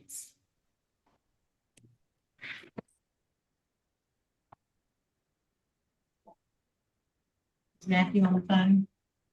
We just gonna do the ones who wasn't able to eat the son. We weren't able to reach him back? Okay. He checked in earlier this morning, but we've not been able to reach him. But it does indicate that he is in support of his father's early release. And the brother just logged off. All right. And Mr. Dwayne had to log off also. So we'll hear from Mr. Meyer. Oh, sorry, I had technical difficulties as well. But I'm on now. So, looking at Mr. Milligan's history, he has a real long history of drug offenses. I think first started in 2002, early 2000s at least. In this case, he put the public at risk and law enforcement with the act of him fleeing at extremely high rates of speed with his lights off at night. So that's very concerning. I think he's on the right track. I think he's taking a lot of good programs while incarcerated. I would like to see him do a long-term substance abuse treatment program before his release. And I think that would help give him the tools he needs to stay out of prison. Thanks. Thank you, Mr. Meyer. We appreciate hearing from you. All right, Mr. Milligan, your case was assigned to Mr. Tillis. Would you answer any questions? Good morning. How are you, Mr. Milligan? Good morning, how you doing? All right, I went through your case and your interview sounded very good. Is there anything else you would like to add? No, sir. What about the long-term treatment? Do you have any regrets for that? No, sir. I'll be willing to do anything I can to better myself. I feel that anything that can help me, I'm willing to do it. Okay, I have no more questions. Any other questions? All right, Mr. Milligan, I don't see any other questions. I think we are prepared to vote, and Mr. Tillis will be voting first. Today, my vote is going to be to grant. You want to add the long-term treatment? And with Steve Boyle. the DA's requirement of long-term. Okay, Mrs. Stapleton. I'm going to concur with my colleague that also it'll be grant, but you will have to finish the long-term treatment plan at Steve Boyle. Mr. Bowden. I'm gonna also vote to grant conditional that you complete the long-term treatment at Steve Hall, that upon your release, that you follow all the recommendations of the parole project, that you also continue outpatient substance abuse treatment while you're on parole supervision, and that you do AA and NA meetings twice a week while you're on supervision. Mr. Freeman.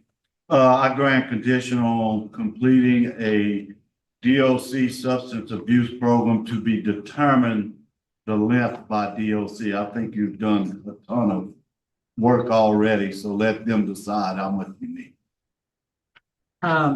And my vote is the same. You had a very good interview. You have the warden made good comments about you. So, but you got some work to do. You got to do that treatment program before you get out with the same special conditions that was mentioned by Mr. Barra.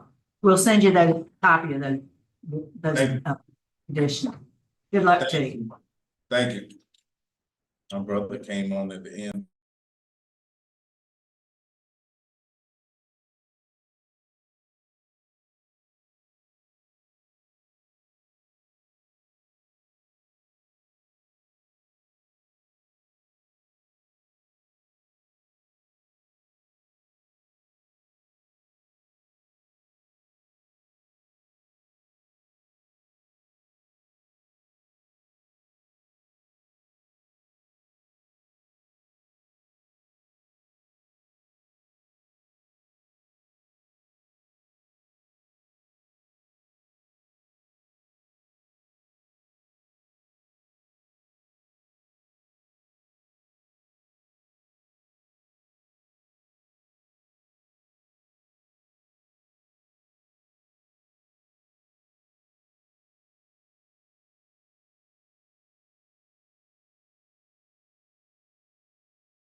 All right, we have before us now Mr. Scott. Good morning.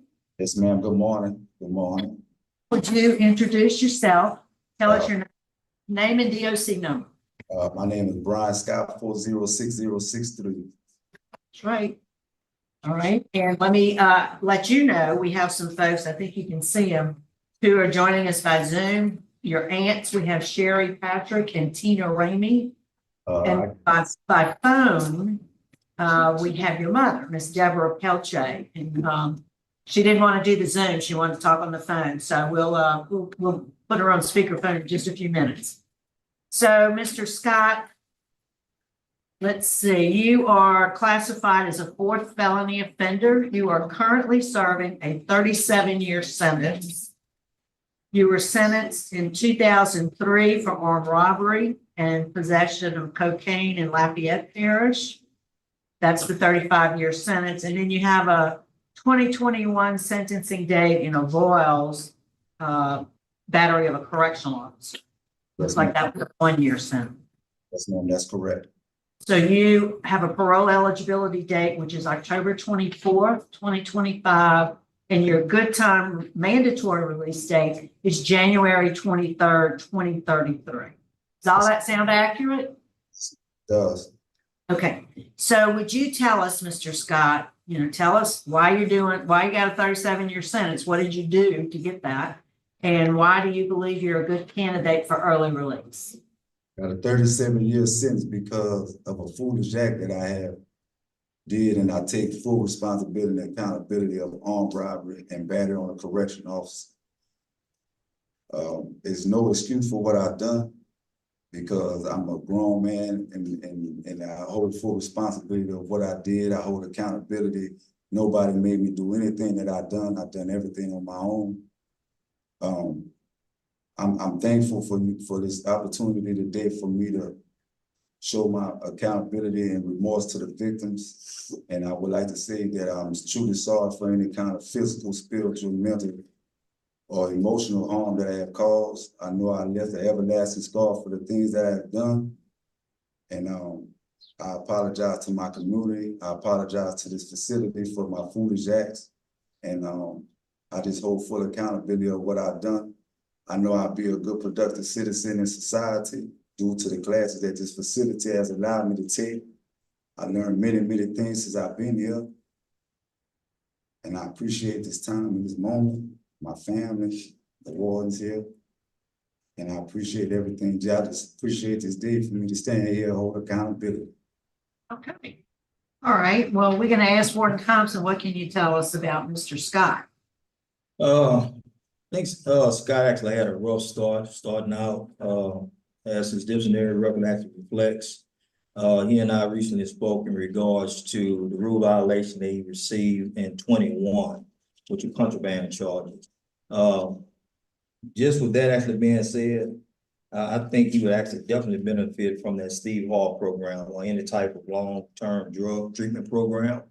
Actually, it would definitely benefit. Thank you, sir. And what was the contraband in 21? What was that? He actually had some Kepler from what he explained to me. I actually don't have the full disciplinary report in front of me, but I asked him about it. He says what he actually had is some type of Kepler on his person while he was at cell block. What was it again? Some kind of liquid Kepler that he actually had on his person. He actually was working at cell block office. I still didn't understand what you said. What, some kind of what? Liquid Kepler, which was actually assigned to somebody else. He wasn't supposed to have to begin with. And that's where we actually got the contraband charge from. Okay. The medicine that issued to someone else. Thank you. All right. Thank you, sir. Before we start our interview, Mr. Scott, we're going to hear from the folks that want to speak for you. And first, we'd like to have his mother on the phone. She's on Zoom. Oh, there she is. She made it. All right, ma'am. Mr. Pelche, Mrs. Pelche. Can you unmute your microphone? Your phone's, your phone is muted.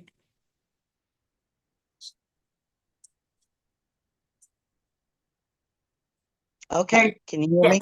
Yes, ma'am. Okay. Go ahead. Yes, I am Deborah Pelche, Brian Scott's mother, and I feel that Brian has really been rehabilitated, and I feel that he has taken accountability for his actions that he has done in the past. And he has a lot of family support here waiting for him. So whatever, you guys offer him to take, I feel he's willing to do it. Yes, ma'am. Well, good. Thanks for taking the time to join us by Zoom today. Yes, ma'am. All right. Can we hear first, like to hear, next rather, Miss Sherry Patrick?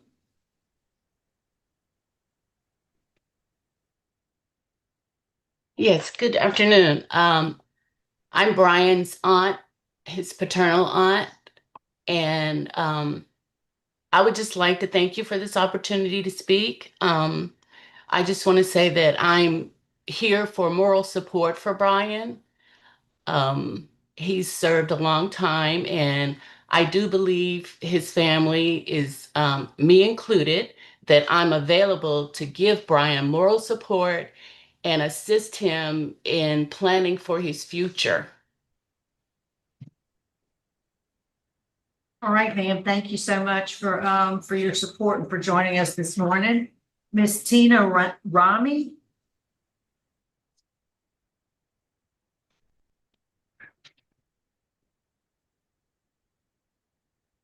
Now, you're still muted.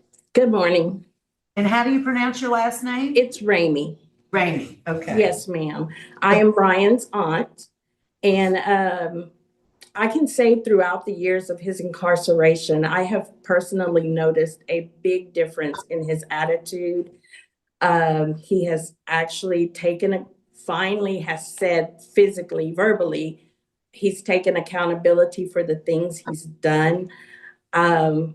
I feel that with the support system that he has, because it's a huge support system throughout our family, that he would no longer be a danger to society, that he has been rehabilitated, and with the achievements that he has accomplished while incarcerated, I believe he can use that to become a productive citizen back into the society. Well, thank you for taking the time to speak with us this morning. It's apparent that you've taken some time away from your work to do so. So yes, ma'am. Appreciate it. Well, thank you for listening. Ma'am. All right, Mr. Scott, your case was assigned to Mr. Tillis. Would you answer any questions he has? How are you, Mr. Scott? I'm all right, sir. How about yourself? What's going on with the drug problem that you've had? What have you done to correct or help you with resolving that? Well, throughout the time since that happened with me, I have took NAAA. I have been enrolled in living in balance with covers substance abuse, pre-release with covers substance abuse or any kind of drug problems or anger issues, anything like that. And I applied everything that Ms. Heaton had to offer me. All the self-help programs that I took, I just applied to myself.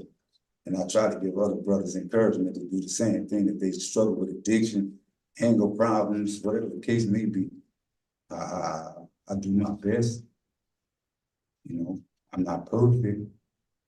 In 21, the drugs that the other warden was speaking of, those are yours. You had them. I mean, they belonged to someone else, but you had them in your possession.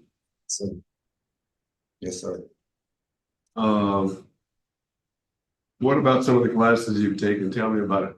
Tell me something you learned out of it. The class that I learned the most about, what I learned the most from, is victim impact. And nobody's supposed to be a victim.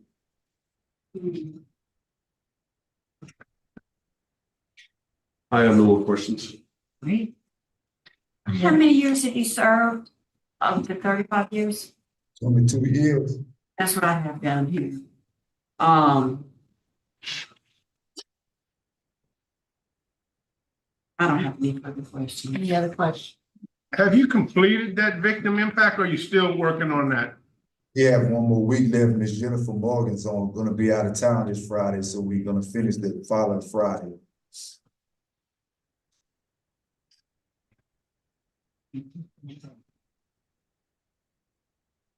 All right, I don't see any other questions. Mr. Scott, I think we're prepared to vote.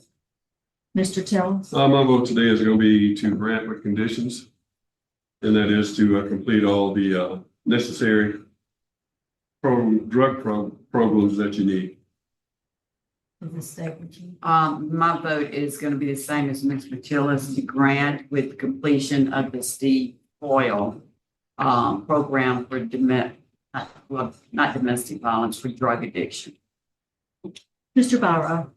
I'm gonna vote to grant you parole today too, conditional, that you complete the victim impact training and that you also complete the Steve Hall program.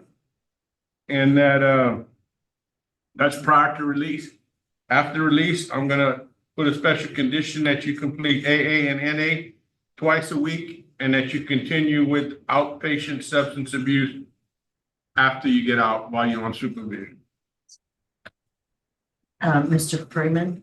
My vote is to deny. I think you need a longer period without any disciplinary action. Your disciplinaries have been terrible. Even tried to headbutt an officer. So if you show me that 5 more years where you don't get into trouble, I'll vote for you. But right now I can't vote for you. That's just not long enough. All right, you didn't get the vote you needed today because it requires a unanimous vote.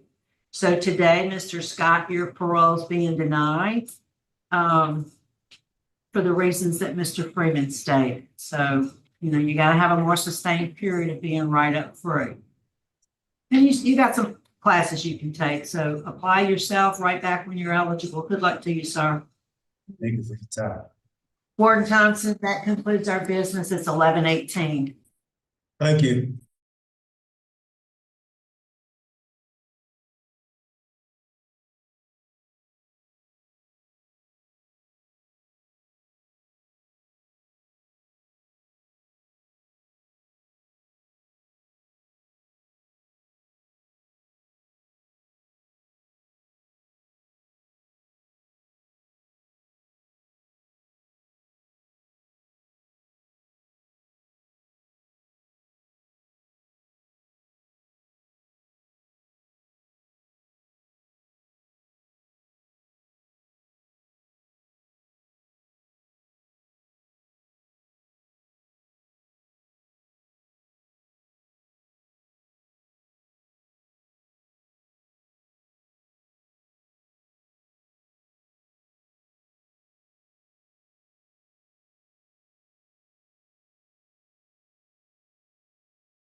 All right, the Committee on Parole is now reconvening. We're at Louisiana State Penitentiary. It is 11:27 on Monday, August 18th, 2025.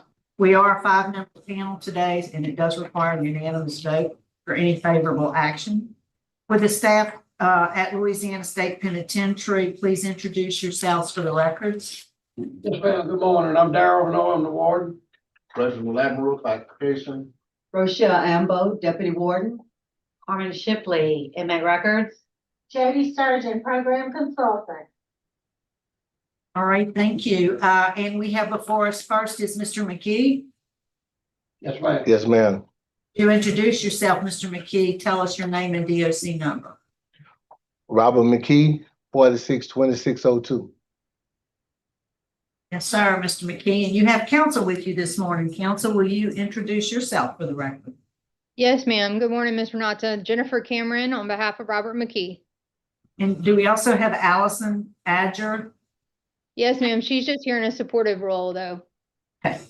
And I just want to acknowledge all the folks that are there in support at Angola. And I have, let's see, who'll be speaking there from Angola, Ms. Cameron?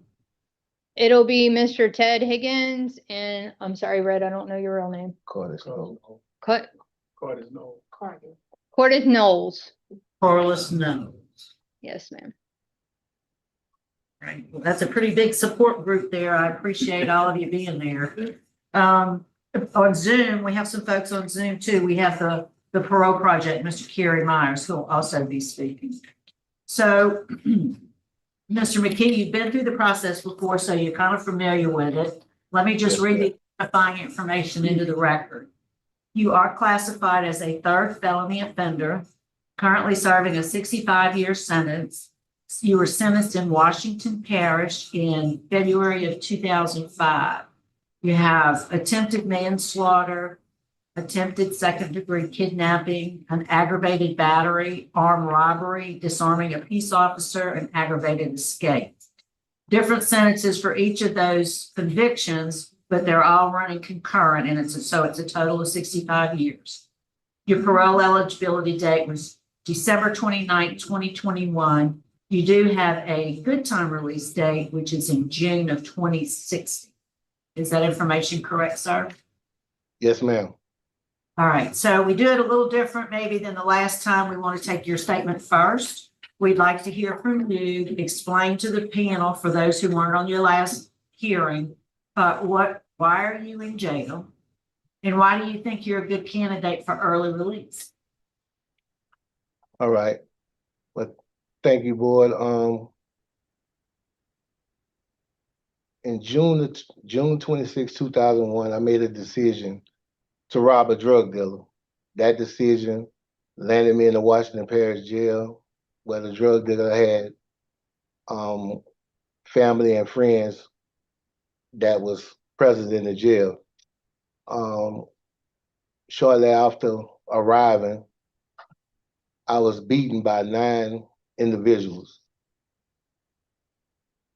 The beatings, that was the first of many beatings that I received in the 6 months I was there. I lived in fear of my life, for my life in that jail, never knowing when or if an attack was coming. I took to carrying a metal brace for protection to possibly ward off any attacks. I was also being deprived of my asthma and high blood pressure medications. On December 28, 2001, I became very sick. I had headaches. I was having trouble breathing, and efforts to try to get medical assistance was denied. On December 29, 2001, the day of the incident, Deputy Irvin Sanderson took one look at me and said I needed to go to the hospital. And so he called the head warden, and the head warden gave him approval to take me to the hospital. When we got to the hospital, I was given a nitroglycerin tablet to lower my blood pressure, 2 breathing treatments, and a shot. While we was waiting for the doctor to release us, Mr. Sanderson asked me whether I wanted to use the restroom. When we got to the restroom, Mr. Sanders took both cuffs off my arms. And it was in that moment that I considered that as an opportunity for me to get out of that jail and possibly get to Mississippi, a place where I felt safer. When I went into the restroom area, I started to tear my jumpsuit off. And I was trying to get the leg irons off when Mr. Sanderson came into the bathroom and said it was time to go. At that moment, I decided that I was gonna render Mr. Sanderson unconscious and possibly get his keys, take off the leg irons and make a run for it. Mr. Sanderson, when I hit Mr. Sanderson with the metal brace, he immediately grabbed for his gun. Fearing that I'd get shot, I hit Mr. Sanderson twice more, and we tussled for the gun. Being bigger and younger than Mr. Sanderson, I was able to secure the weapon. Once I got the weapon, I assured Mr. Sanderson that I didn't want to hurt him. I just wanted to go. I took the leg irons out. I ran out the hospital. And once I got out the hospital, I seen a green van coming towards me. That van had Officer Stacy Economo in it. She asked me what was going on in the hospital. I told her that someone was trying to escape. I didn't immediately recognize her as a deputy at that time. But as we was talking, that's when a lot of police, Bogalusa police officers started pulling into the area. Miss Economo reached for a weapon. I then drew Mr. Sanders' weapon and pointed it at her, at which time I told her that I didn't want to hurt her, I just wanted to go. She said she could not let me go. At a quandary of what to do, feeling exposed, I got behind Miss Economo. I put my hand over her gun to keep her from drawing it. She thought I was taking it. So we kind of tussled over the gun, the weapon that she had. And all of a sudden she rolled away from me. She rolled away from me, and not really knowing why she rolled away at that time, I just instinctively jumped into the van. And when I jumped into the van, I heard shots. I was on the floorboards. I got up in the seat, preparing to leave. But when I raised up, I seen Sergeant Tommy Sorrow standing in front of the van with a shotgun pointed directly at my head. To avoid being shot, I immediately cut the wheel to the right and headed towards the road that led to Mississippi, narrowly missing Miss Sorrow, who was in close proximity. Her and her cruiser were close proximity to the van. As I'm headed down the highway at a high rate of speed, a white van pulled out in front of me. I tried to avoid hitting it directly, but I did hit the van. In that moment, I wanted to see what was, how the people that was in the van was doing, but my goal was to get to Mississippi. I had to get to Mississippi. So as I'm traveling down the highway, the van gives out at the bridge. I get out the van, I'm running. And as I'm coming down the bridge, I see a gray car coming towards me. I run to the car, I yank on the door handle, it was locked. I started banging on the roof, telling them to open the car. And I looked in the car and that's when I seen the fear. I seen the fear on the faces of the occupants of that car. And it was at that moment right there, I realized, exactly all that I have done in that moment. And I laid the weapon on top of the car and I followed the instructions that the officers, who by that time had caught up with me, was telling me to do. And they took me into custody. there are no words to explain exactly how remorseful I am for the action that I took that day. I was in a bad situation. I cared about nobody but my own well-being. The situation snowballed in a way that I could not have predicted, but nevertheless, I'm fully responsible for the actions that I took. My biggest regret is hurting Mr. Sanderson, a person who generally tried to help me. As long as I was in that jail going through what I was going through, nobody else really reached out and tried to help me, but Mr. Sanderson did. So that's something that I have always regretted. When I got here to Angola, they placed me in CCR, which is solitary confinement, where I remained for over a decade.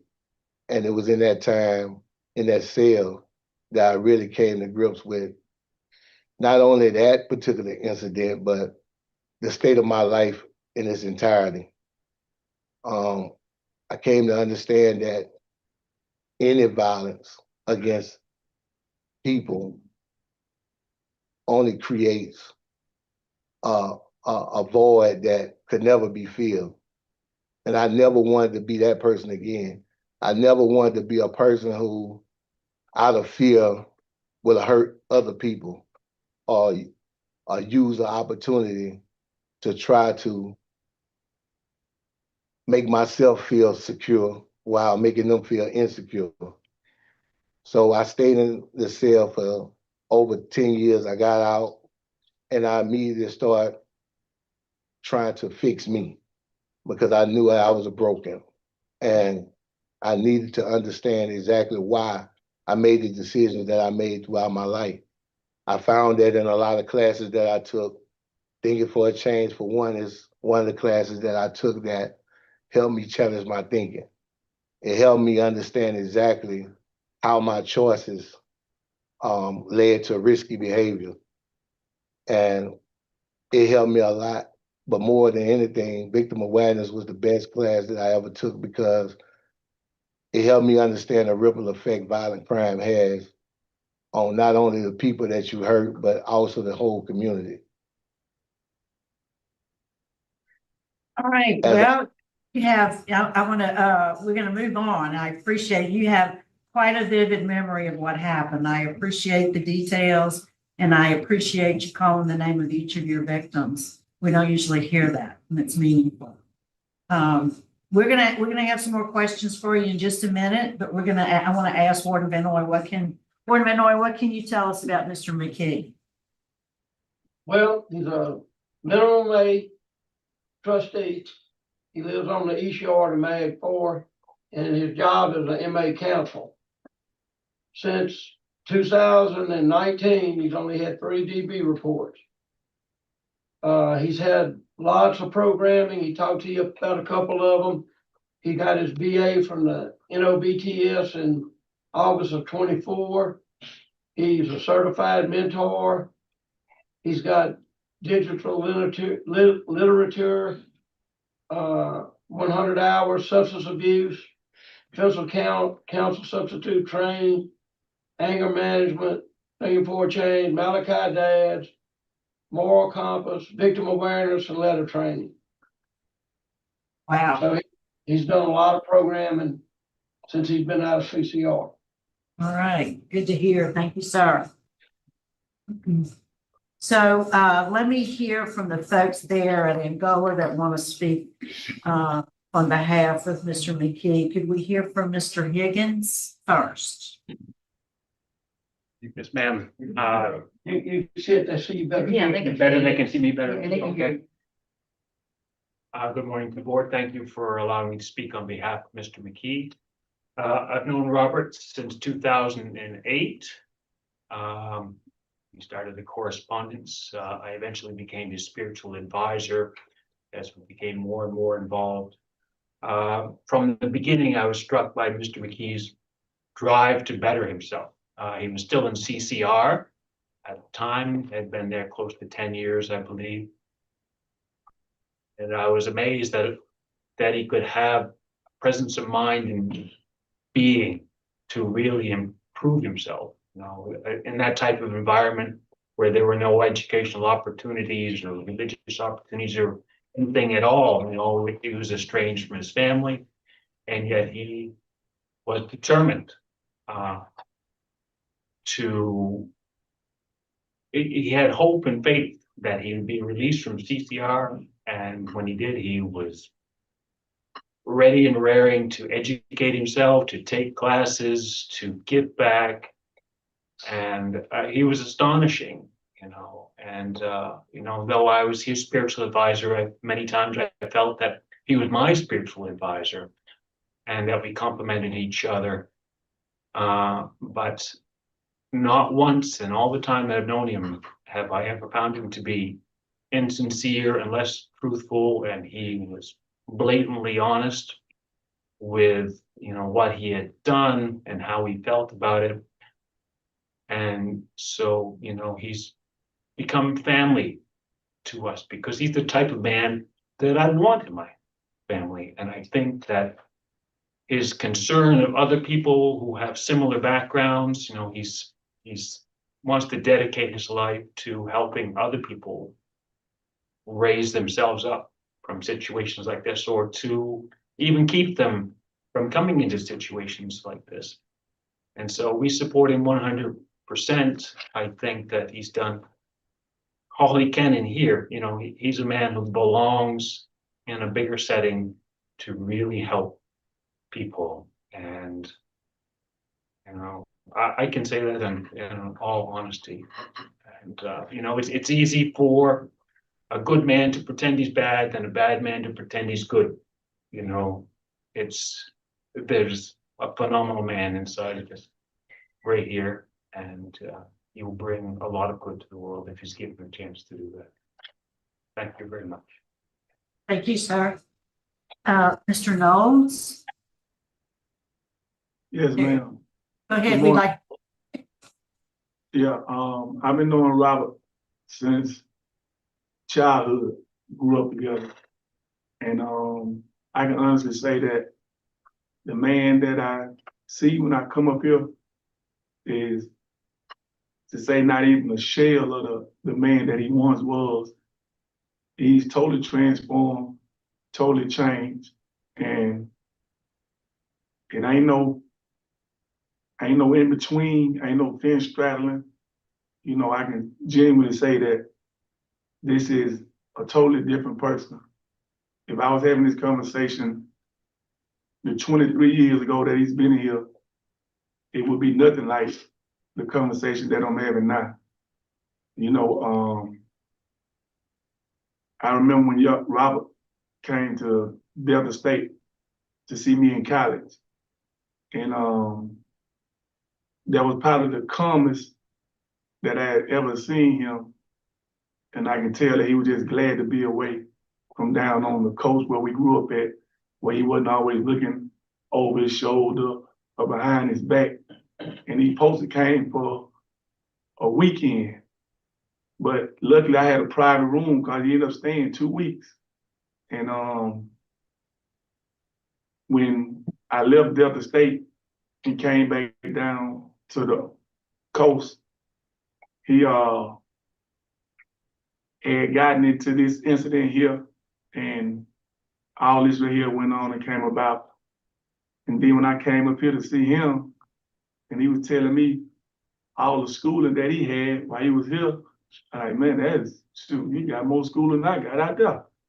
And all the degrees and stuff that he got. And I just think about how back then when I was in school, that how he liked being at the campus and being around positive stuff. And that was a side to him that I had never seen. And so I remember when we were younger, and the only time I could see him just not full of rage and anger is when he stayed with me and my grandma, because growing up without his dad in his life and just staying with his mom and always want to just protect his mom from, you know, kids young and kids just be brutally honest and they laugh and pick, and his mom had speech impediment, so he always would end up fighting about kids drinking or teasing about that. So it's a lot that I can say because I was there from the beginning to now. But like I say, in between now and then is just being plainly honest and as truthful as I can be. I never thought that I would meet Robert. I always knew Yogi. And now I don't know Yogi, I know Robert. And Yogi and Robert are entirely two different people.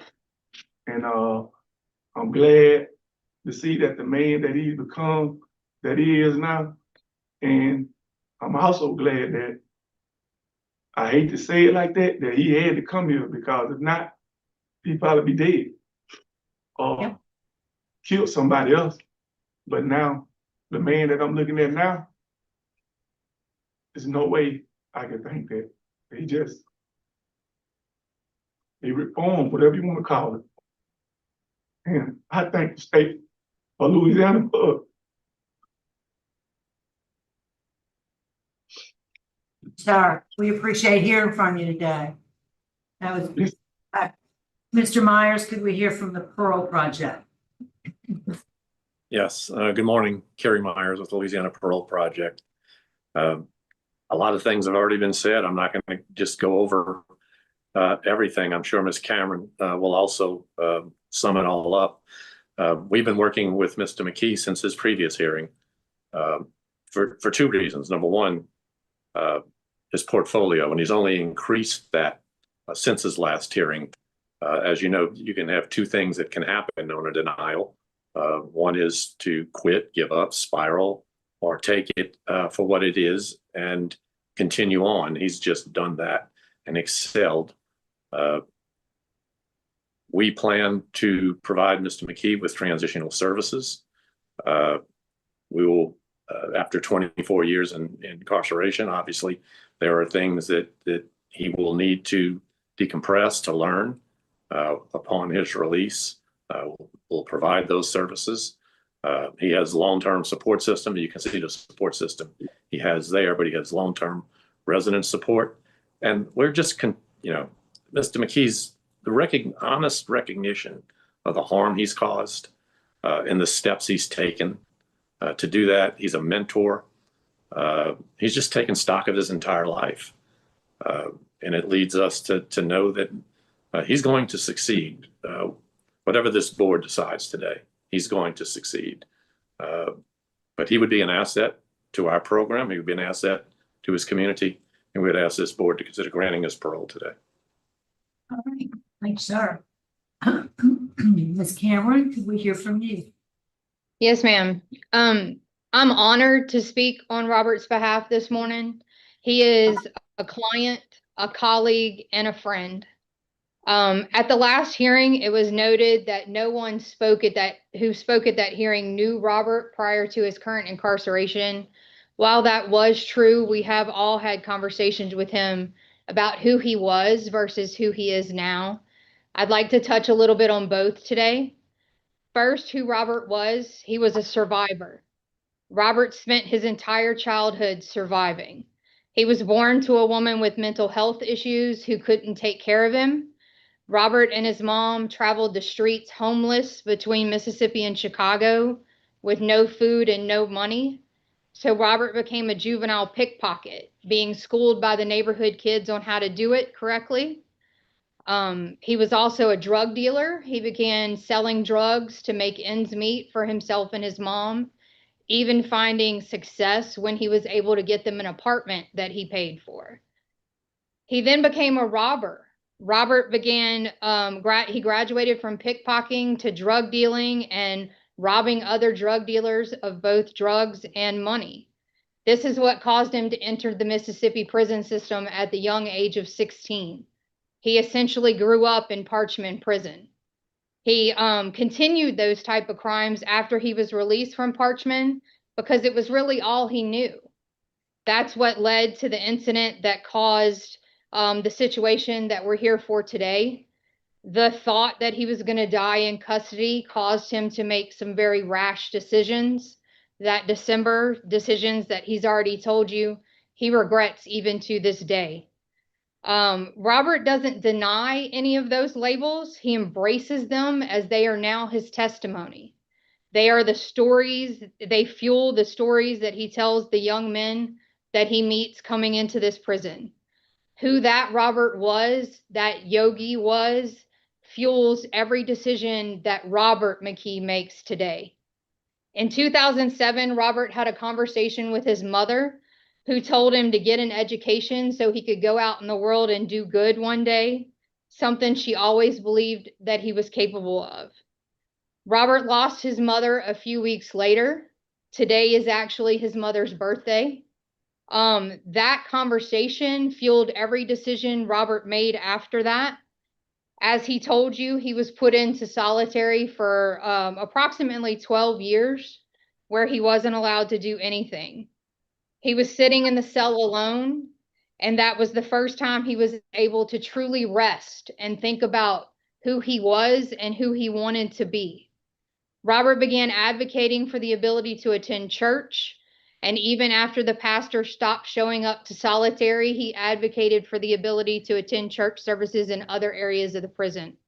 He also began writing letters so he could access education and get released from lockdown, promising he would do well, and that's exactly what he's done. Robert struggles with how to tell you who he is now because he doesn't want this board to ever think that he's trivializing what he did or the negative impact he had on so many lives. He's not going to tell you, so I will. Who Robert is now is a college graduate. Robert was released from solitary in 2016 and immediately went to work. He got his GED and began taking every class available. He also has an associate's and bachelor's degree from the Bible College. He would be working towards a master's, but it's my understanding that they lost the funding for the program.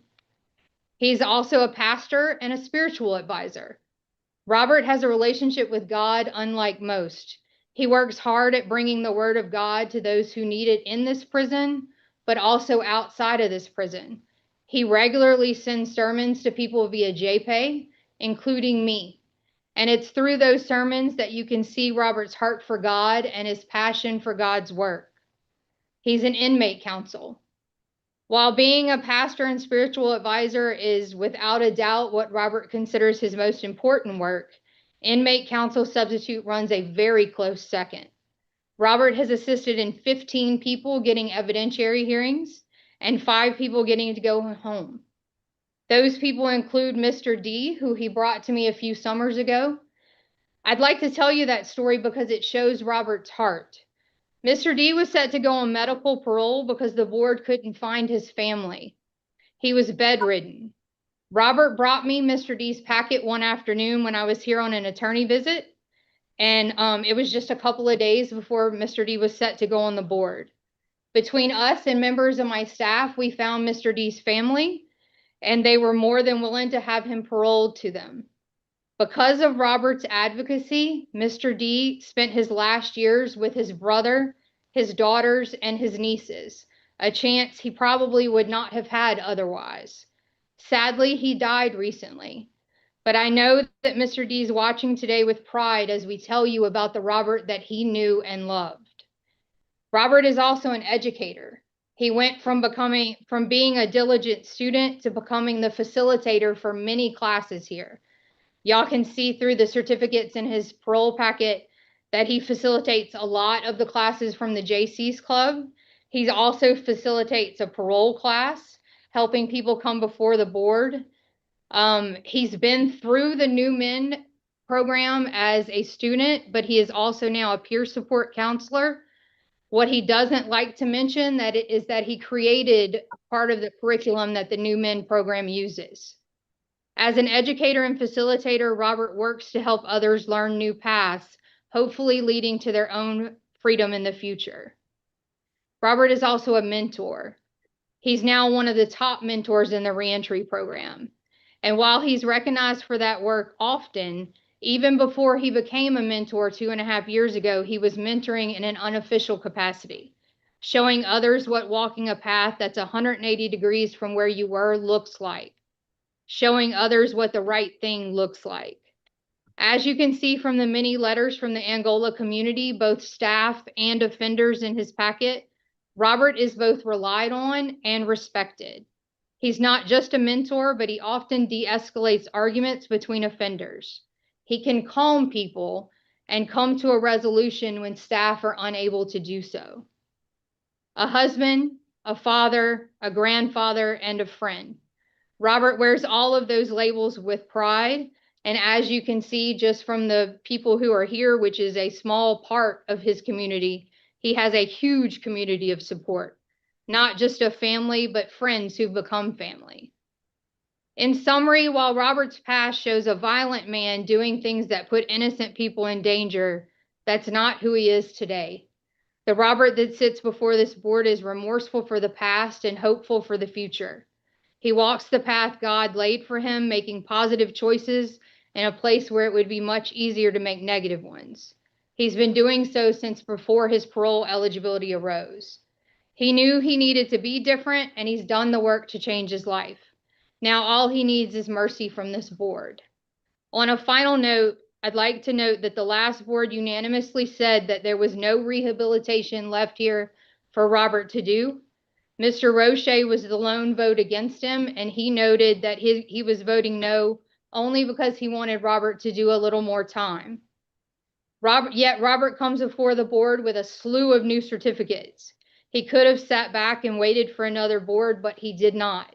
He continued to work. He holds no less than 3 jobs and works diligently at every one. He continues to both take and teach classes. He continues to work to better himself. We ask the board to recognize that Robert McKee is no longer a threat to public safety and give him the chance to change the world on the other side of the gates the way he has on this side. We humbly ask you to grant Robert parole under whatever conditions you see fit. Thank you. All right, thank you. Mr. McKee, would you answer Mr. Freeman's questions? Yes, ma'am. Okay, Mr. McKee, I was on your board last time. I think your attorney and the people that spoke on your behalf have knocked out most of the questions I would have. You've done great with your community service in the prison. Very good conduct from the warden. Where are you going to live after the parole project? With my wife, Yolanda McKee, in Violet, Louisiana. Okay, so you're going to be living back in Louisiana. Yes, and just briefly, don't really get into it, but tell me what impact you think you had on victims. On the victims? On the victims. Sir, the impact I had on the victims is immeasurable. I think I rerouted their life, caused them to feel unsafe in a world where they should have felt safe. I feel that those random acts did irreparable harm to the victim. Right, and therefore you realize that you do have victim opposition. You have opposition from the deputies, and you do have other law enforcement opposition. I just wanted to state that for the record. I have no further questions. Like I say, my panel, I'll listen to any other questions I have that I haven't. Thank you. No question. We're talking about victims, and so I have 2 letters from the officers of that day. And I'm not going to read all of it, but I'm going to read little excerpts from it, okay? Because they asked it to be read. Stacy Cochran, she said she couldn't join us today because she couldn't go again through the horror that day. And it's expressed in her impact statement. And so I'm just going to read a little excerpt from it. Thank you for giving me a chance to express how I feel about the possibilities of Mr. McKee's being released. Since being in contact, I was forced to reflect on a very different time in my life and the lives of my children. So There's some more people. After that day, I never saw people the same way. He stole from me my blindness in seeing all people as good first.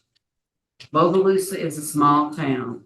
It was big news. My children were forced to talk about it many times. My daughter had nightmares for months, and my son built traps around the house to keep the bad man away, and he would check them several times a day.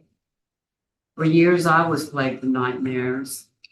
I replayed what happened over and over again in a different way, trying to have a different outcome. I felt guilt for not stopping him from creating more victims. For months, I would have phantom pain in the back of my head where he placed the barrel of the gun.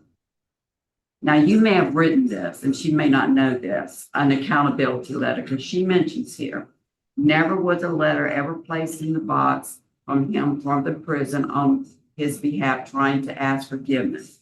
As a Christian, I forgive him anyway. I'm telling you that I still believe in justice, and give a large portion of my life, and gave a large portion of my life to get justice for others. One last thing. Prior to his death, the deputy that Mr. McKee battered and stole his gun approached me. He had tears in his eyes. He said he was so sorry and he felt so guilty for not stopping Mr. McKee. The pain in his eyes still haunts me. He suffered even years later. I never spoke to him, to someone. I need someone to speak for him. Please consider the long list of Mr. McKee's victims. Thank you for taking the time to read this. So that was from her, and this is from Ms. Soileau, or Officer Soileau. She said when she saw you, she recognized a man, Robert McKee. My shift had arrested him a few months earlier on an aggravated battery where he had encountered an elderly female in her residence and hogtied her before stealing from her residence. Then she remembers Stacy, this other officer who was a rookie officer, and seeing the gun pressed to her temple. And she watched as you pulled the gun from Stacy's holster. McKee had a premeditated attack. The transport deputy missed the jail weapon, and Mr. McKee used to inflict many blunt force blows to the deputy's face and head, rendering him unconscious. A most disturbing factor was this deputy was such a sweet older man I knew as Mr. Irvin. I would guess he was in his 70s. He did physically recover from his injury, but the emotional and mental trauma from this incident ended his policing career. She says she can still hear the gunshots being fired directly at you, and she remembers the wreck. And her final words are, Mr. McKee is a dangerous man. If he is granted parole, his next victims may not be as lucky and still have a voice. I strongly believe he will reoffend. Please allow the judge's sanctions to remain in place and keep him in prison. He is a threat to humanity. So those are your victims' awareness. I don't have any questions, but I did want to honor their request and read their parts of their stuff. All right, thank you. Mr. Tillis, any questions? No questions. I don't see any other questions. We are prepared to vote. Mr. Freeman? Okay, I voted to grant last time, Mr. McKee. I'm gonna vote to grant again. You've done nothing but, like you always said, done more. Since then, I realized that, you had some very, very serious incidents. You never did fire that weapon, did you? No, sir. Oh, Wait a minute, you fired it. 4 shots. Yeah. Yes, you did. Police report says 4 shots were fired. By him. May I address this question? Yeah. Okay, so I have gone through the entire file and I do realize that the police reports say that he fired some shots. Robert does not recall firing shots. There is a witness statement that says that they saw Robert firing shots into the air. And it was 3 shots specifically named by that particular witness. So I'm not, obviously, it's been a long time. I think the trauma of the day may have just cause confusion. And so Robert does not recall firing those shots at all. But as I said, a witness said he shot into the air, not at the deputies.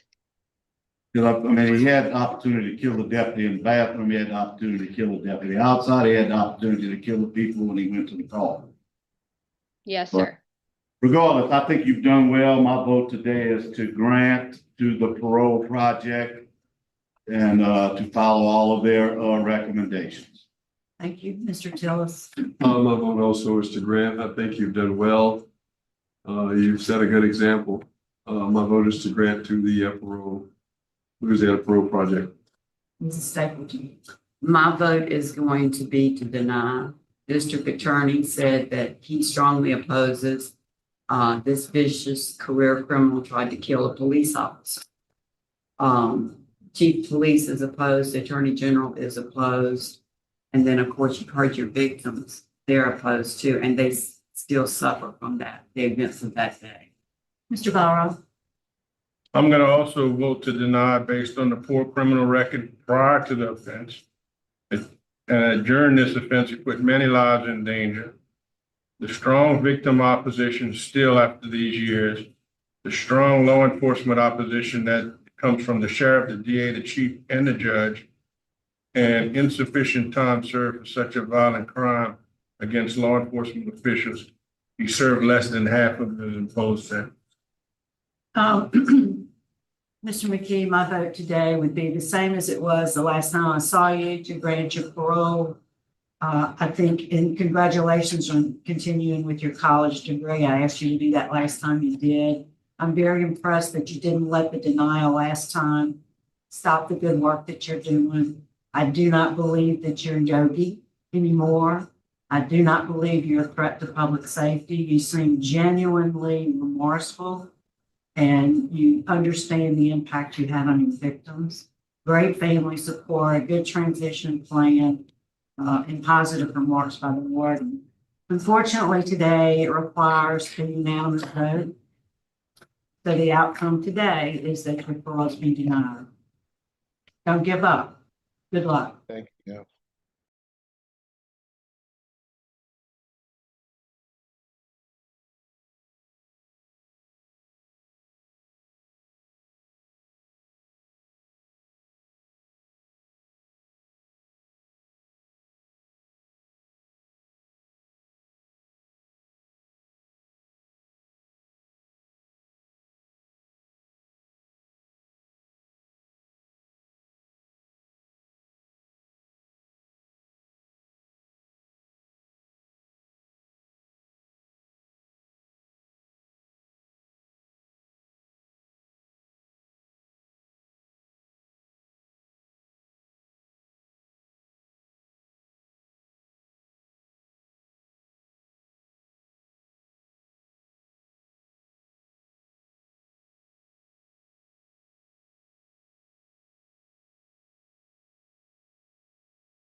All right, we are ready for Mr. Dixon. Good morning. Oh, good afternoon. Would you introduce yourself, sir? Tell us your name and DOC number. My name is Gilbert E. Dixon, E for Earl. And What's your DOC number? Your DOC number. 80197. All right, yes, sir. Counsel, would you introduce yourself for the record, please? Yes, Micah Sloan of the Louisiana Parole Project on behalf of Gilbert E. Dixon. If I could just make a couple statements before we get started, I'll let you finish introductions, but I'd appreciate the opportunity. Okay. Sure thing. We also have Mr. Kerry Myers with the Parole Project. I see Ron Hicks is there. And we have the nurse practitioner, Mr. Harbroder, who will be able to provide some information. But let me just read the identifying information first, and then we'll hear from you, Ms. Sloan. So Mr. Dixon is classified as a third felony offender. He's currently serving a life sentence for a 1974 conviction in West Feliciana Parish for second-degree murder. His parole eligibility date was August 1st of 2017. Is that information correct? Yes, ma'am. Okay. Ms. Sloan, go ahead. Yes, thank you. I just want to preface the hearing with a couple pieces of information that I think will inform the hearing. I know the board has the brief in front of them that I submitted on behalf of Mr. Dixon, but I just want to state for the record that Mr. Dixon is 80 years old and he has a diagnosis of dementia that is consistent with Alzheimer's disease. And because of that, he's permanently housed in the treatment center and has been for the past 2 or so years.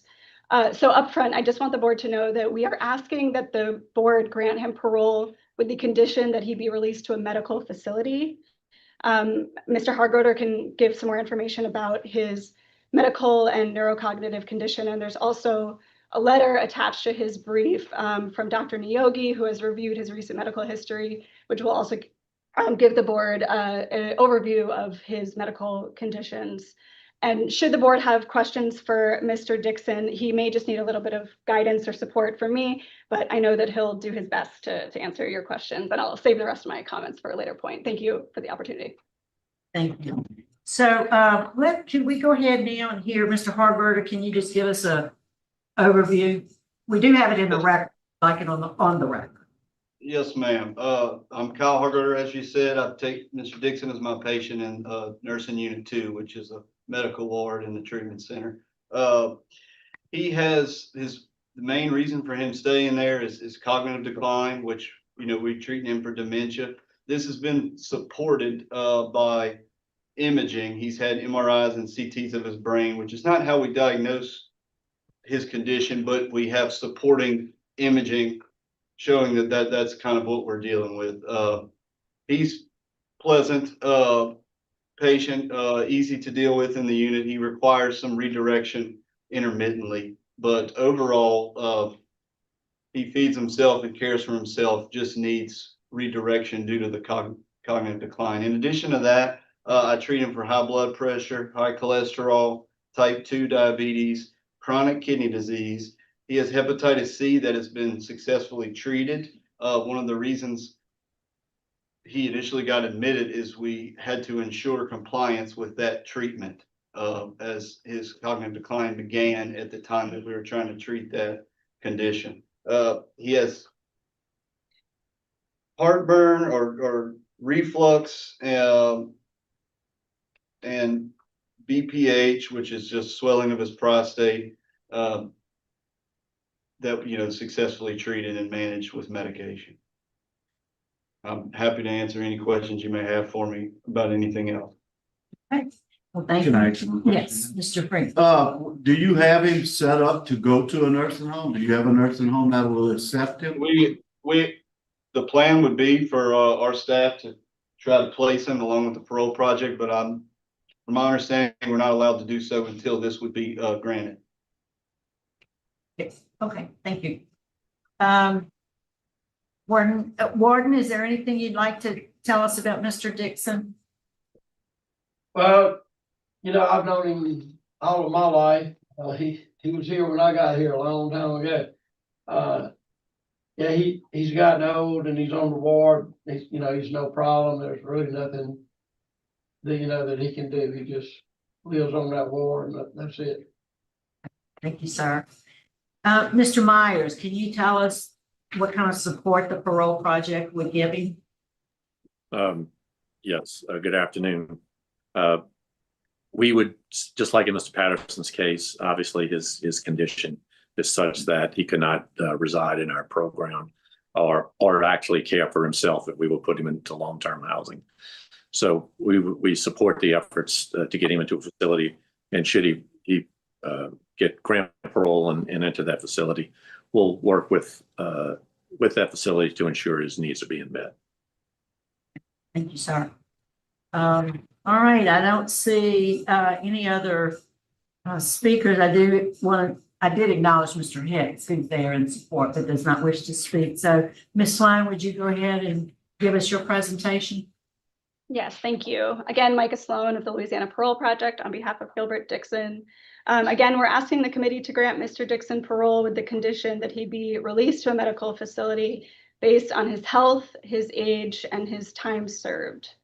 In total, Mr. Dixon has served 56 years, over 5 decades in prison, 32 years on this current offense. He arrived at Angola in his early 20s, and he will celebrate his 81st birthday in just a few months. In 1973, when Mr. Dixon committed his offense here at Angola, Angola was a scary and a violent place, and he was housed on a tier with his brother, his half-brother at the time. And when he saw that his half-brother was engaged in a violent altercation, he entered that altercation. Ultimately, he and his brother were charged and convicted for taking the life of Mr. Irvin Breaux, a fellow offender. At the time Mr. Dixon was sentenced, he was given the harshest possible penalty at that time, which was a life sentence with the possibility of parole after 20 years. So while he expected to come before this committee in about 1993, he was not made eligible for parole until 2017, and he comes before this committee for the first time about 32 years after his originally anticipated parole eligibility date. In some of the brief moments of clarity in my conversations with Mr. Dixon, he has reflected on how much he's changed since the time of his offense 52 years ago. He tells me that he chooses to avoid conflict, to walk away from it.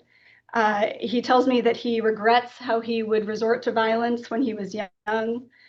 He also tells me that he prays for the Breaux family.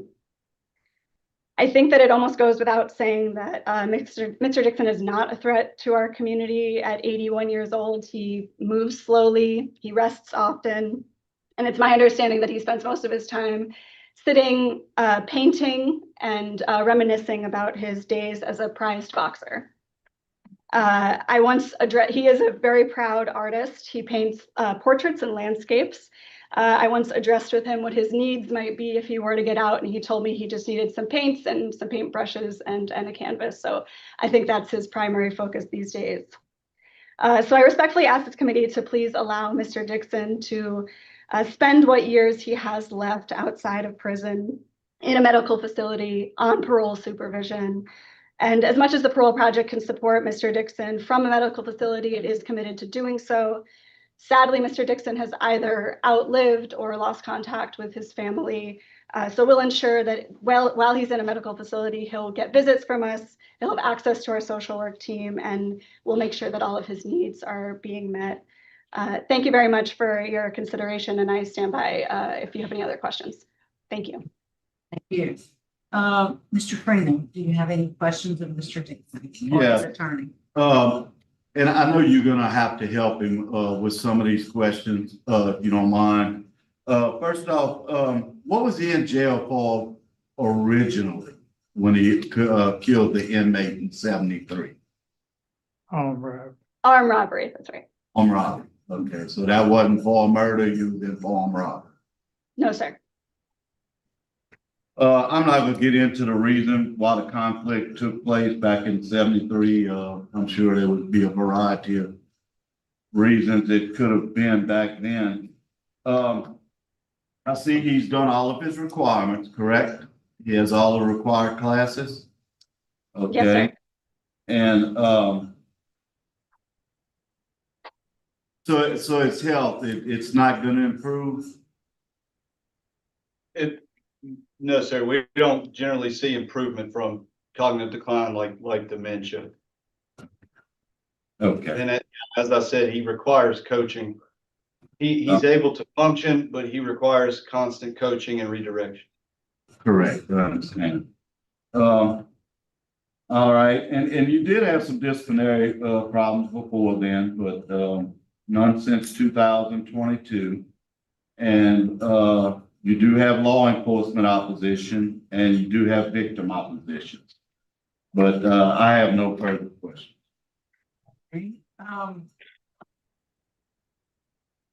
Any other questions? No.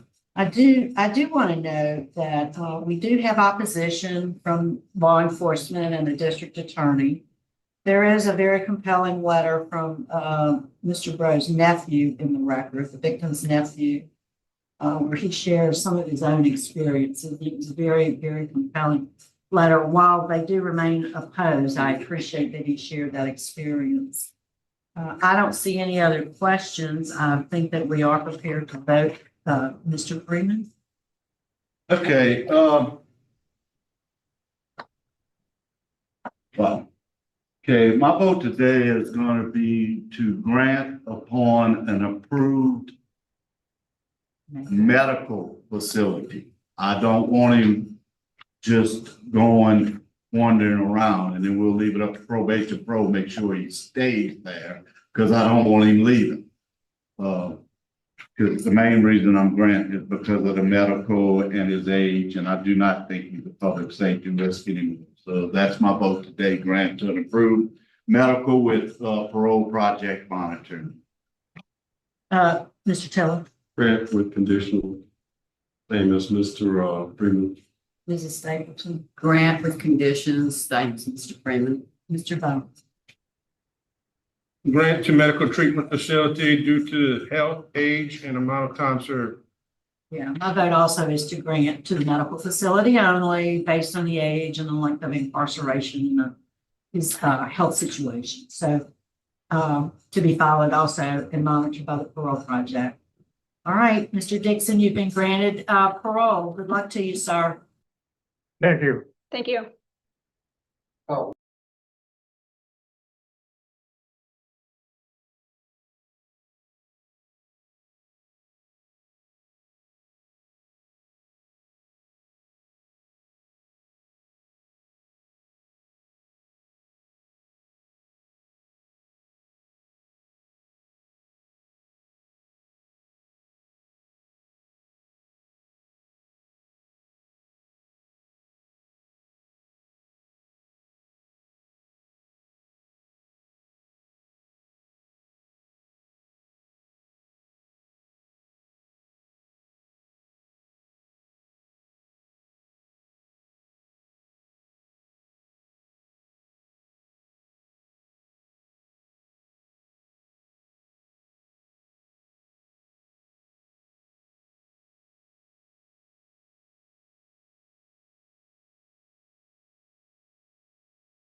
All right, good afternoon, sir. Would you introduce yourself? Tell us your name and DOC number. Robert Reya, 90161. Yes, sir, Mr. Reya. Let me acknowledge we have the Parole Project, Mr. Myers here in support. He'll be speaking in just a few minutes. In opposition, also on Zoom, we have the DA's office in Jefferson Parish, and they'll have a few comments as well. So, Mr. Reya, you're classified as a third felony offender. You're currently serving a life sentence. I'm sorry, wait, hold on, I'm on the wrong case. Let me get to the right file. Okay. There we go.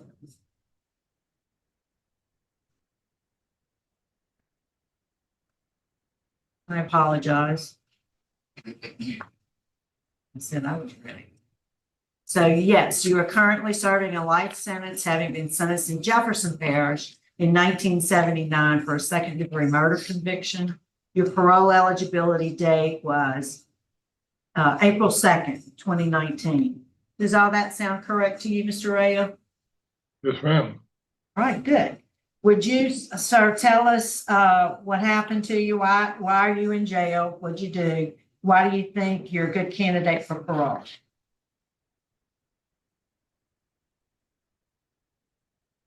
What does she want me to, She want to know why you're a good candidate for parole. I mean, I've been Rehabilitated. I've been rehabilitated thoroughly. And I just feel it's time for me to go back to the free world. All right, well, we're going to ask you some questions in a few minutes that'll help us get the answers we want to know. So, but first we're going to hear Warden. What can you tell us about Mr. Reya? He's been here since 1980. He's medium custody of Will 3 as a groundskeeper. He's had anger management, 100 hours. Thank you, sir. His last DB report was in 21. 21, you said? Yes, ma'am. Good, thank you. Mr. Myers, what can you add to the conversation? Yes, good afternoon. Thank you for allowing me to advocate for Mr. Reya. We advocated for him at his previous hearing. Mr. Reya is eligible for parole by Act 280. Who originally had parole eligibility on his life sentence. He's now been incarcerated for 46 years. To be honest, Mr. Reya has done a whole lot of just keeping his head down, cutting grass. When he's not doing that, he's reading. He essentially, about couple of years ago, he was in an accident where he was hit by a vehicle. And so that's why he has the cane and why he's not cutting grass anymore. Based on his age, at age 70, Mr. Reya would come into our program. He would complete the initial phase of our program, and we would start from there, working on getting, immediately when he comes into the program, on getting him long-term housing. Elderly, we would get him connected to elderly low-income housing. There is a complex near our transitional housing where we have multiple clients already there, and so he would stay in our orbit. We would continue to provide case management opportunities. We'll connect him to his medical services, to SSI, where he'll have income. Mr. Reya is the length of time and the age. He's probably going to complete our program, and we'll find him a place, and he'll spend most of his time reading. If he could cut grass, he would still cut grass. That I can promise you, but physically he's unable to do that now. But we'll make sure he's connected to all his services. And we would also make sure he continues to get case management, because he'll be in proximity to the rest of our housing. So we'd ask this board today to grant him to Parole Project, and considering his age, considering the length of time served and his physical condition, Mr. Reya would be no threat to public safety. And we would make sure that Mr. Reya has all his physical and social needs are met. All right, thank you. Could we hear now from the DA's office, Mr. Meyer? Yes, ma'am. Yes, just right about this PARISH. We're opposed to leaking remains of public safety. In this particular incident, he ordered Mr. Reya selling drugs to someone. He left the party with his stash. He felt that they were going to rob him, so he came back to the car and opened fire. One victim was shot in the head and died. The other was shot 7 times and died. He's got 2 life sentences concurrent that he was serving. There remains victim opposition. He was denied in 2019 because of victim opposition, law enforcement opposition, and disciplinary reports. Since then, he had 3 additional disciplinary reports for a total of 211 disciplinary reports. And the only rehabilitative programs he's taken is $100 in anger management. I think he's woefully short on any programming to show he's really has any type of rehabilitation. For lack of programming and victim opposition, we remain opposed to his request. All right, thank you, Mr. Meyer. Mr. Freeman, you have any questions of Mr. Reya? I sure do. Mr. Reya, have you completed your substance abuse treatment? Your mandatory treatment? No, sir? No, sir. Okay. So you thought they were gonna rob you and you killed 2 people, right? One of them had a knife, but you took it from him. Is that correct? Yes, sir. Okay. All right. I do want to say that the Attorney General, the Sheriff, and the Judge are opposed. Sister of the victim, Miss Earl, is opposed. Miss Martin had no comment. Mr. Hobson is opposed.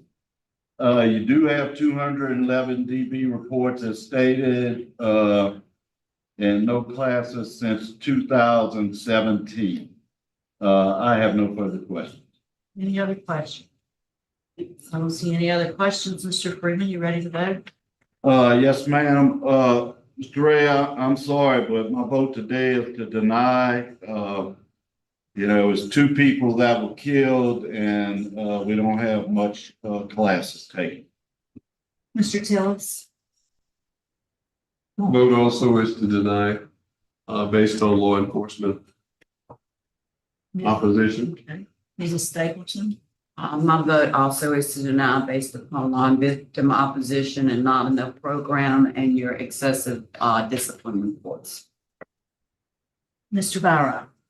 I concur, deny for the same reasons.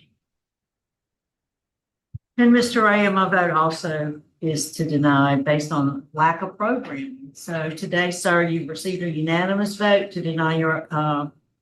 deny parole. So your parole's been denied today.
All right, we are been waiting for Mr. Adams all day. Good morning, Mr. Adams. I mean, good afternoon, sir. I know he's nonverbal. Is that correct, Mr. Hargrove? That's correct. Okay. Yes. So I'm still going to read some information into the record on his behalf. We have before us Johnny Adams Jr. His DOC number is 127298. He's currently serving a 14-year sentence. He was sentenced in St. Tammany Parish in December of 2022, and these were his convictions: possession of heroin, possession of buprenorphine, possession of cocaine, possession of methamphetamines, obstruction of justice, possession of fentanyl, possession of methamphetamine, and as a habitual offender, battery of a police officer and resisting police. His parole eligibility date is March 9th, 2028, but today he is being considered for medical parole. So Mr. Hargroder, can you give us some information about his medical situation on the record? Yes, ma'am. Mr. Adams had a significant stroke in early 2023, and that's left him unable to move the right side of his body. He lives in the nursing unit where we have to assist him with all his activities of daily living. He is able to feed himself with his left side, but he has to be set up and everything else. He's incontinent, so he has to be changed and bathed.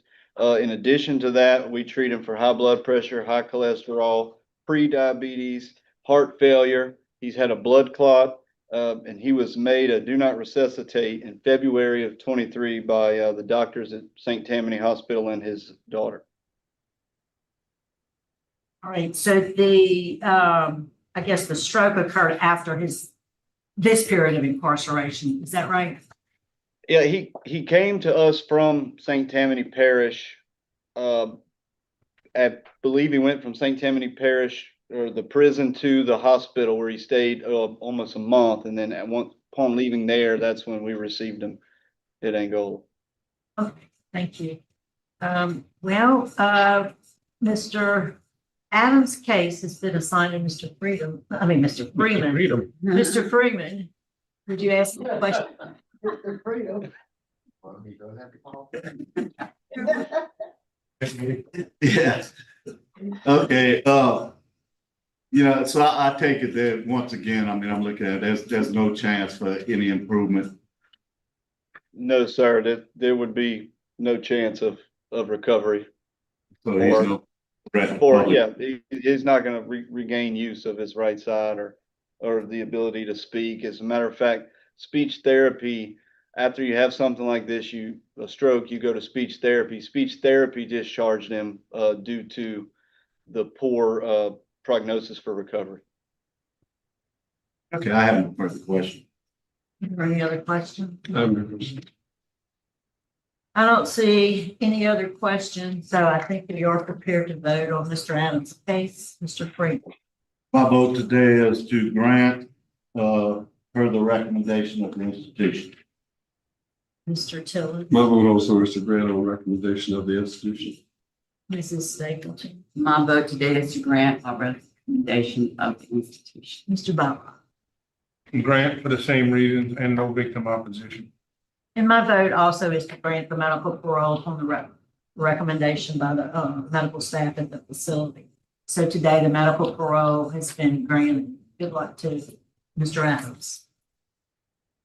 More than that concludes our business. We're going to sign off at 12:51. Thanks so much for coming. Thank you.